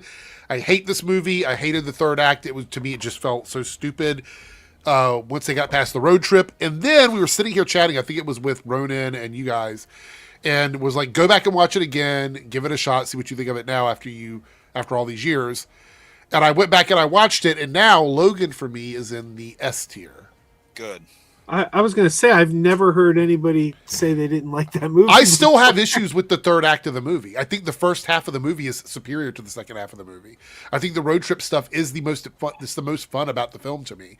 I would have really enjoyed seeing like that continue. But then it becomes like this thing with the kids trying to escape the border and all that. I didn't really like that part of it. That's the only part. And I still feel like that's a weak part of the movie to me. But after watching it back, I understand like why people like it. It's my second favorite comic book movie. Yeah. So Yeah, I think it's great. All right. And then we have, I don't know what this stupid, what is it? No good deed thing. If you haven't seen it, you should look it up on YouTube. It's like great. a 5 minutes thing. All right. So Deadpool 2 for me, I'm going to put it in the mid category. I'm leaving it right where it is. It's just an okay movie. I don't really have anything I hate about it. I don't have anything I love about it. I think Cable is a fun addition to it. I think that we get some good character moments in this film. Obviously, we get more of the X-Men stuff in here, which I think is exciting. The X-Force stuff is kind of fun, even though it kind of gets taken away from us pretty quickly. Yeah, I mean, but I feel like it is the weakest one. But even being the weakest one, it's still just an okay average movie to me. I don't think it's absolutely awful. So I would leave it in the middle. I mean, it's definitely entertaining. I think it's just kind of a mess structurally, which, people are going to say, oh, it's a Deadpool movie. What do you expect? It's just, it is hard to follow up points. And also it doesn't help that, like for Deadpool 1, it had a clear villain through and through. For Deadpool and Wolverine, clear villain. For this movie, it was like each act had its own antagonist. It's like you had Cable as the antagonist, and then you had Russell, and then Juggernaut, and then the guy who was the head of the orphanage. I can't remember, but it's like they were all dividing up villain roles, and the movie felt a little messy in that regard. But I thought Cable was the best thing about the movie. Yeah. Anybody else? I have love any it thoughts? while I'm watching it. Like when it's on, I'm having a good time, but it's not very memorable in my opinion. Like I'm not always thinking about this movie. You're one tier off on all the Deadpools for me, because I would put Deadpool 1 on S, and I would put Deadpool 2 on great. I would agree with that, actually. Yeah. Okay. All right. All right, let's go down here. I haven't seen all of this, so I'm not going to do that. Oh, I like that better than the first cut. Oh, really? Okay. Yeah, it's even funnier. Okay, hate this movie. F tier. Oh, yeah, I would go higher on that one. I hate Dark Phoenix. So bad. Let me tell you why. So let me explain why I'm breaking one of my own rules here, but I think I have a reason to, because they should have learned from their mistakes. So the Dark Phoenix story for me requires a Phoenix story. You have to get the Phoenix story, and then you get the Dark Phoenix story. Now, when they did the Dark Phoenix thing in the original trilogy, I was like, okay, I don't like this, but whatever. I just ran with it. When I heard they were doing this movie, I thought we're going to get a proper Phoenix/Dark Phoenix storyline. The problem with the Fox movies when it comes to Jean Grey and the Phoenix storyline is we never properly get a Phoenix storyline. She was Phoenix for a long time before Dark Phoenix ever happened. And they rushed it. And I feel like we should get a movie where she is at least Phoenix for that one movie before we get to a Dark Phoenix movie. That's all I'm asking for. So when this movie came out, I went into it with a bit of prejudice because I thought at least half of this movie, we should get some Phoenix stuff. And we never, she was fighting the Dark Phoenix stuff from you could see it happening at the very beginning. Like, I just didn't like it. I want proper Phoenix. So I'm putting it in an F tier, not just because I don't think the movie was very good. The third act was obviously, they put some reshot stuff in there with the train because they knew that it wasn't exciting enough. So they went in and did that. They wanted to use the scrolls, but they couldn't because of Captain Marvel. So they did that. My issue here is that this movie had an opportunity to fix a problem that they made in the first trilogy, and they did not do it. They squandered that, and they went in and just did a more boring version of X3, in my opinion. That's why look at the way X-Men Animated Series did it in their original 90s series. That third season, which was the longest season of the series, you had a 5-episode Phoenix arc in the beginning. She's Phoenix for that entire time. And then at the very end, you have a 5-episode Dark Phoenix arc. They spaced it all out, and it all felt natural because you got to see Jean Grey go to Phoenix, go to Dark Phoenix, and then back. This movie, that story needs at least 2 movies. And I know, Joe, you're going to give your thought. Oh, Darren, go ahead. Sorry. I was just going to say, this is the exciting thing about, Marvel doing the X-Men, or I'm sorry, like the MCU doing X-Men, is because they're formatted like a show, so you can have the storyline. Like it could be a film trilogy just based on Dark Phoenix and that story building up to it. So before you go, Joe, I just want to say, just like all of the other movies, though, this one has a really good first, like, 15 minutes with the spaceship, with the shuttle, and all that stuff and everything. All of that is really cool. But then for me, the movie just completely drops the ball after that, in my opinion, because the X-Men are a very spacefaring comic book series. Like, they go and they do a lot of shit in space, and it's like, that's what we got. That's all we got from them. I don't know. But Joe, go ahead. You said that you'd move this up, so go ahead and tell us why. Yeah, I'd put it somewhere between mid and great. Okay. I really enjoyed this one. Great might be a little too high, but mid also.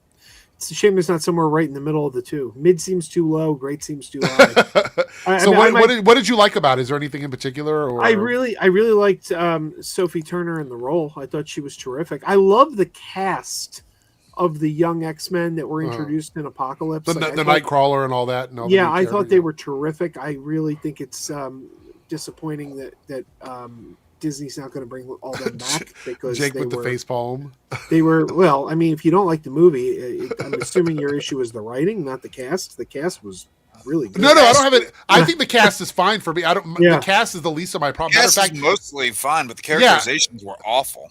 I would say the cast would bring it up to a 2 for me, but I'm so over. They got a second shot at doing Phoenix, and this is what they did. And I know I'm breaking my rule. I'm not judging the movie totally based on what the movie is, because I don't think the movie itself does anything structurally wrong or that there's an issue with the pacing or anything like that. I just wanted the story to be something that felt better than what we got in X3, and I don't know if it was better than X3. Well, I think it definitely was better than X3. Oh, you put it above X3. So yeah, my only major complaint with this movie was that there wasn't enough Quicksilver. I think we needed more Quicksilver. Okay. Also, Charles and Beast were at their absolute worst in this movie. This is the last actual X-Men movie we've ever had. Yeah. Like they left us with that. Yeah. All right, so then we got the New Mutants. Let's think about this for a second. I know this movie is controversial, but New Mutants was one of my favorite comic books growing up. I really enjoyed this. And for me, I think this is a really interesting concept. I'd put it in the great category. I like this movie. I think that the third act is obviously the best part of the movie. I think there's a lot of really cool stuff that happens. Elania is incredible. I think that was the best casting. There's a little bit of wonky casting choices in it. I understand that. But I do think this idea of a haunted house with these kids in it, with powers, very Dream Warriors, Freddy, Nightmare on Elm Street type stuff going on with it.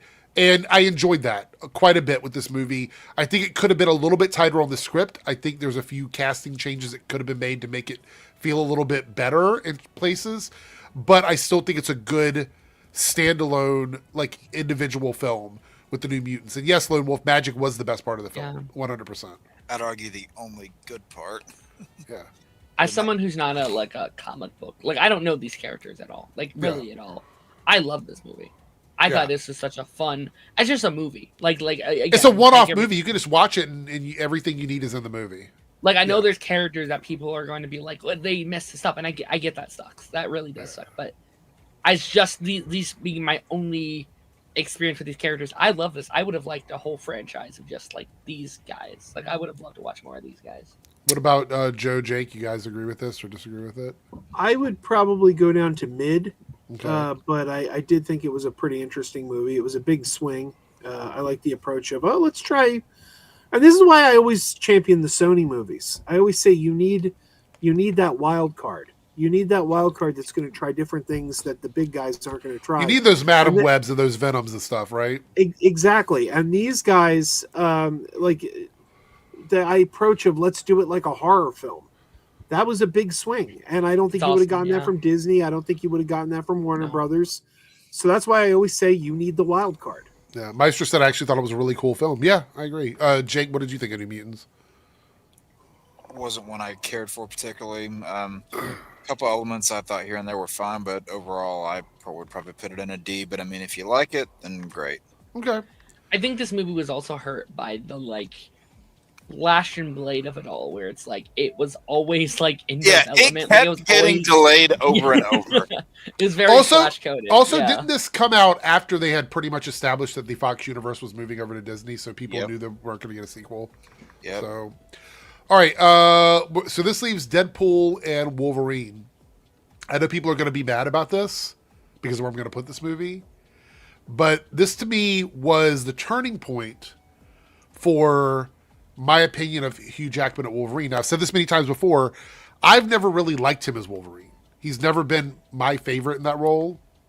I just never really, he never sold it for me. And I know he's a lot of people's Wolverine, and I get it, and that's fine. But for me, it never worked. This movie convinced me to go back and watch Logan again, because when I saw this, I'm like, I get it now. I get it. He's my Wolverine now. I love him in this role. I want to see him come back. So this is an S-tier movie for me.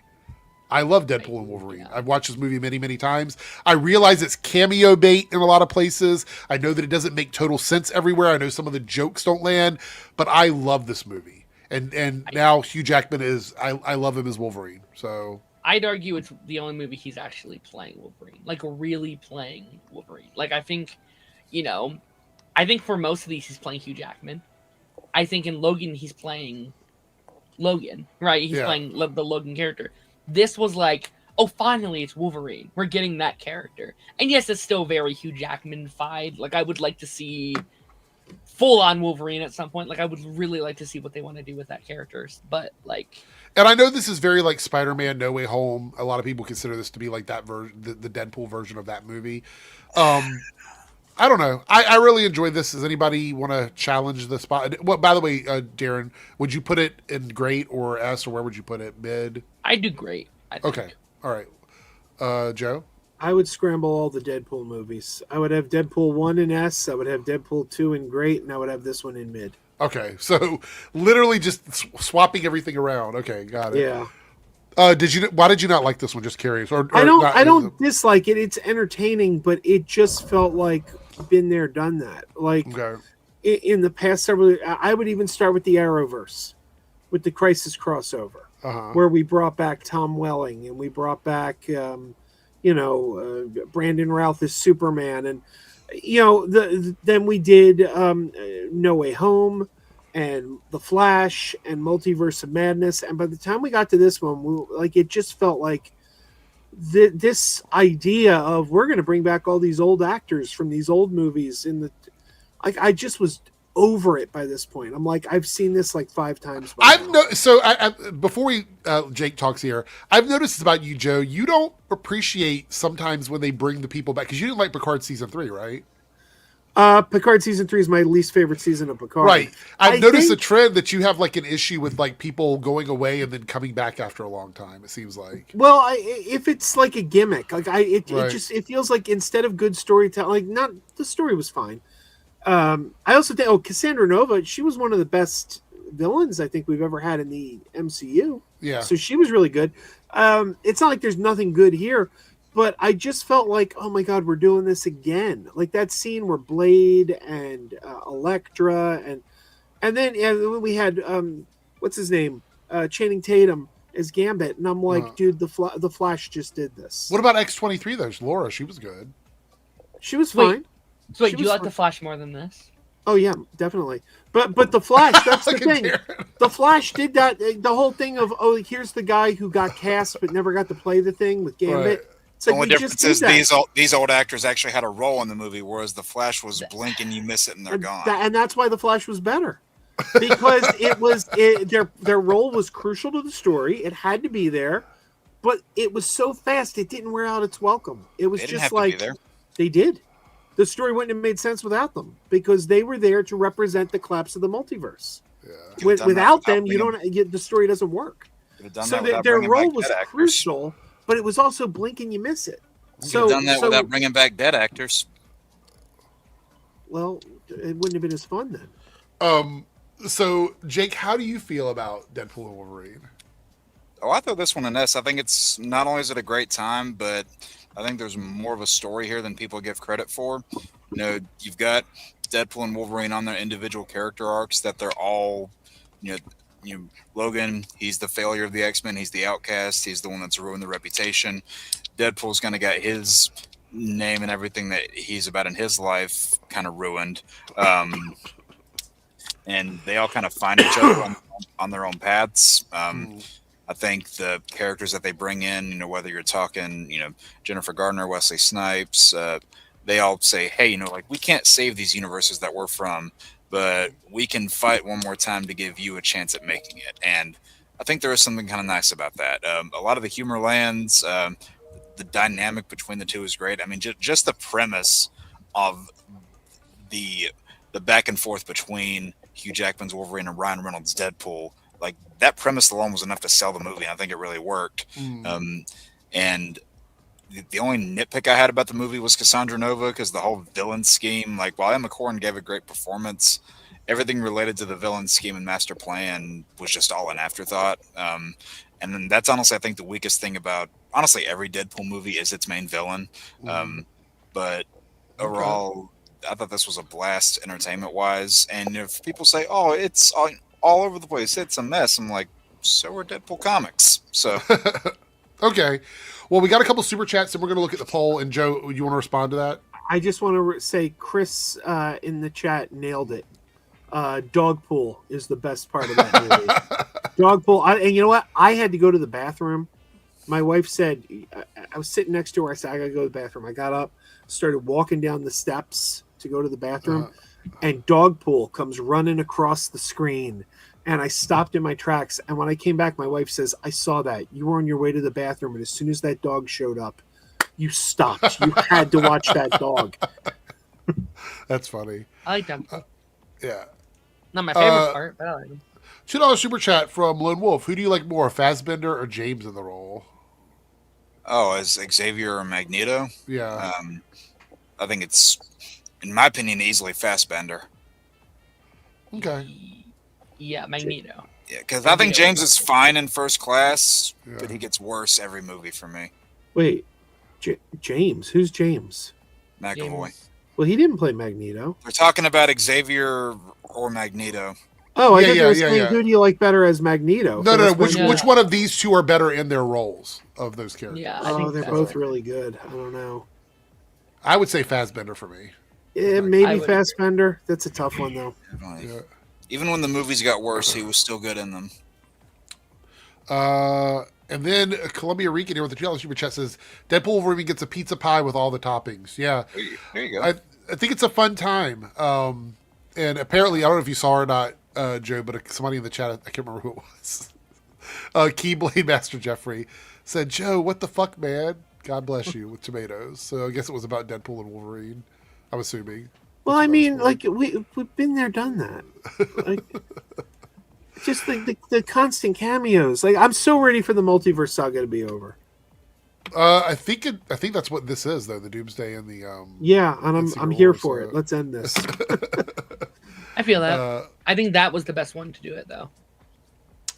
All right, so let's see. Over in the Debunks channel, you guys have selected me to do a video on 35% want Jester Bell. So, oh boy, I'll be doing another Jester Bell video. Have you seen what Jester Bell's up to these days? Have you glanced at her channel? No. It's all Starfleet Academy hate. Oh, great. Well, then that'll be fun. That'll be fun to go after that one. And in the Reloaded channel, you guys have selected for us to do our top favorite best single player video games. Okay. Darren's going to be completely out on that one.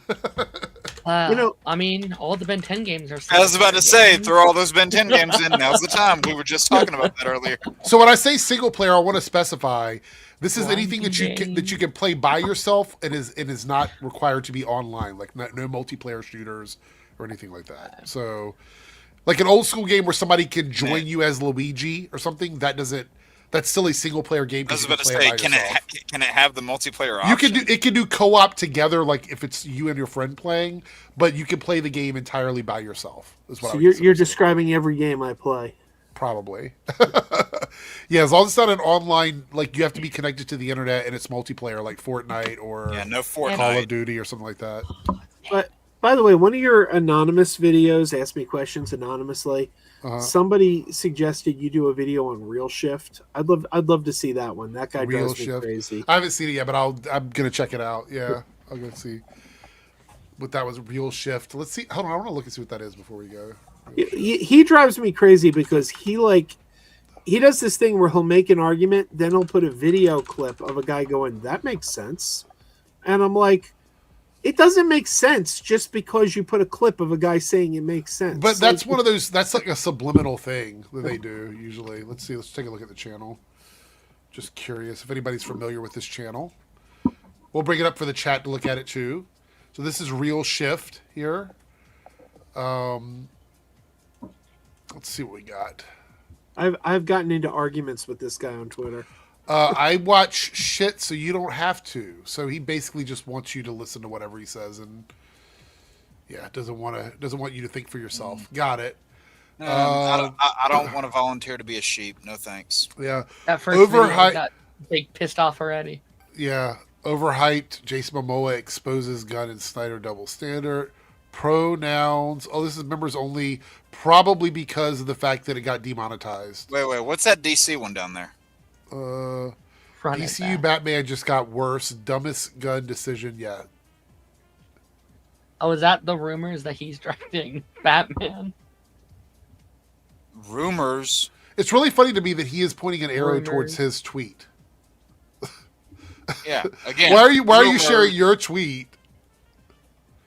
Stranger Things gets roasted. Offensive SNL skit triggers fans. Oh, that was from like a couple weeks ago.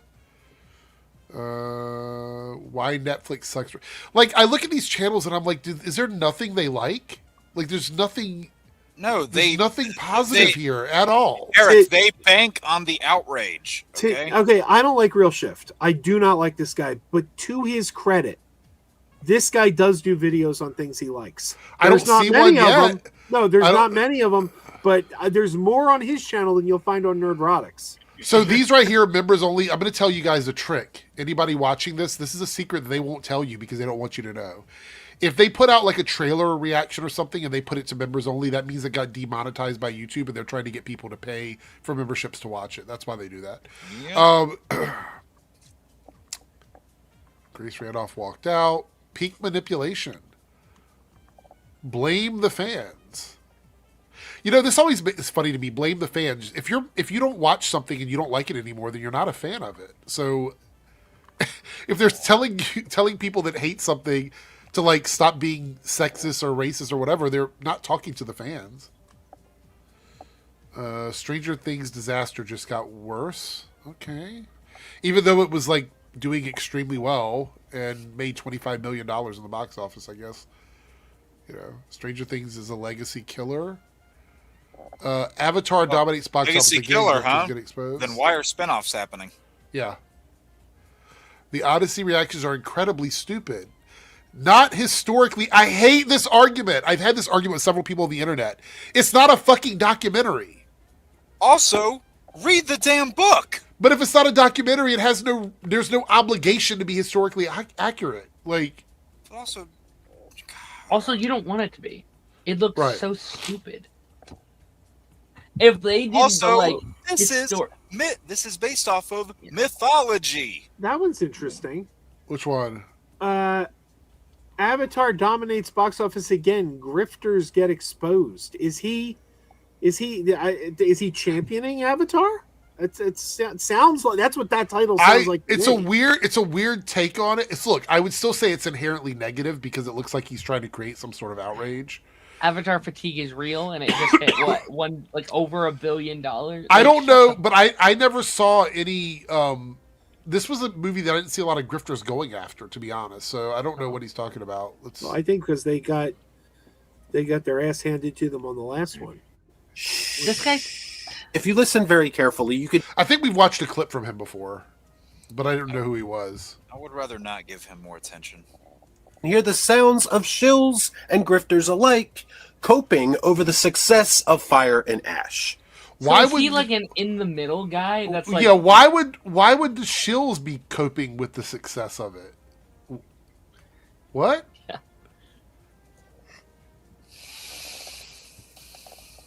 And make no mistake about it, this film is well on its way to becoming yet another massive success for Big Jim. Okay. Let's discuss. I watched. Let's not. Who the fuck is Big Jim? James Cameron. Oh. And he's call always him got Jim he's before. always got the baseball cap with the racially insensitive Cleveland Indian giving you the finger. Yeah. Worst roster ever, considering they brought back everyone that everybody wanted. Okay. And when I say everyone, I mean all of the grifters. Cinema is dead. Out of the closet. sounds Stranger like- Things 5 wins on Will's power. It sounds like he's trying to piss off both both the like grifters and. I'll the, be like- honest though, it's not doing much. Like I do this a lot on the Debunks channel. So he's got 12.4K subscribers, right? So if you look at his views here, what is it? 578 views over 8 days. That's not good. With a channel like this, and I would even say this for my Debunks channel, when you have around anywhere from 8K to 15K subs, you don't want to see videos with less than 1K views. That's a complete failure of YouTube to promote your video. I already knew just based off that first video not to take that guy seriously. Yeah. So here's another one that didn't hit 1K. Look, there's another one. Yeah, it's one of those things where you just have to keep your eye on that metric or whatever. What is his most popular? Let's see. Henry Cavill. Oh, of course, it's a Snyder Bro video. Henry Cavill roast Warner Brothers using Wolverine cameo. 51,000 views. Sinners just changed everything. Did Marvel fumble Coogler? I don't disagree with that statement. I think that's a fair statement. Why do we have to make everything about Marvel? Like, I know that's saying a lot coming from me, who makes everything about superheroes, but like, Yeah. Sinners has nothing to do with Marvel. It's its own thing. Like, why do we have to connect Sinners to Blade? I don't get why we always have to do that. I don't know. Ryan Coogler is a very talented person. Like, stop dragging him into battles with Marvel. Oh, I guess because like at Black this point. Panther. Is that it? Yeah. Is that Yeah, why yeah. we're connecting it? Okay. Yeah. Well, All that right, all Eyes of right, fair enough. Wakanda, Ironheart, I guess. Okay, fine. Look, John says he attacks everyone so people will think he's the smartest guy in the room. Well, the issue is, though, that I see way more Chud takes on his channel than anything else. So if he's trying to play the middle, he's not doing a good job of it, to be honest. Will Miss Marvel going to be in Doomsday? Thoughts on that? Yes, no? Grammatical errors aside, maybe. I think yes, but not in a lot. Okay. I think it's my theory. I think they're the post-credit scene. I think something happens to a lot of our main cast. Maybe it's like Doom World or whatever, like or not Doom World. Where's Battle World? Battle That's it, World, yeah. Maybe they get all whisked to Battle World or something, and the post-credit scene is them coming together, being like, "What the hell happened?" or something like that. And that's how they're forming together. Maybe. Okay. All right. With that being said, let's go. First, I want to give a shout out to Ronan, who was here earlier. He had to dip out. Make sure you go check out Ronan Unchained's channel. And now we're going to do clockwise for everyone to do their little pitches. So, Darren, start with you. Yeah, Darren Sanctuary. I'm hoping to get this all cleared up over the next couple of days. I had a pipeline come out on Thursday. It hasn't been doing too well, but we've been doing our MC retrospective series. We talked Ant-Man and the Wasp 2018 and Captain Marvel from 2019. So it was a very fun episode. I was under the weather still, but it was still a good episode if you want to check that out. Controversial movies. Yes. Which that's why what we titled it is like, can we defend these controversial Marvel movies? All right, Joe, what's going on in your neck of the woods? Well, Crazy Joe Adventures. Hopefully this week I'll be getting out and shooting a new adventure. I was brainstorming for ideas. I got over 30 videos planned. I don't know how I'm going to get to them all, but Are you excited for Tuesday, Joe? Muppet Show? Yes. Hell yeah. And this a lot hinges on this Muppet Show, by the way, guys. So Yes. make sure if you want to watch it the first week so they can get those numbers in there. I'm excited. All right, Jake, what do you got to shout out? Right here, Lost Levels, 7 p.m. Eastern tomorrow. With a mystery game, right? Yep, mystery game. Not going to say what it is yet. So the logo that I have where it's normally me playing a game with a screen, there's going to be a big question mark on there. So you have to tap the screen to actually see what it is. Okay. And other than that, we got rankings, retro reviews, a couple onus videos that I've been working on. I've been trying to get stuff uploaded, but life has been finding a way, as they say. So been trying to get stuff out as best I can. All right, well, there you go. Anyway, thanks. Make sure you guys go over and support these channels. And I might be live tomorrow if I can't get to work. I don't know what we will do for a stream tomorrow if I go live, but it'll be after Jake. So whenever Jake is done, I will go live. Oh, it'll be this like same time it was today? Probably not as late tomorrow, okay. But it'll be after whatever. Okay. It'll be after yours, whatever your stream ends. I won't stream over you. So anyway, all right. Have a good night, everyone, and we'll see you later. Hey there. If you're seeing this, that means we have reached the end of the stream. Thanks so much for your continued support with comments, likes, subscriptions, super stickers, and super chats. I just want to give a special shout out to all of the channel members who have contributed to the success of this channel with paid tiers. On the screen, you will see your name displayed as a signal of appreciation from myself and the channel. If you would like to see your name on this list, consider selecting a tier with the join or plus button depending on your platform. Thanks again, everyone. Let's hang out soon in the next stream, and I'll see you then.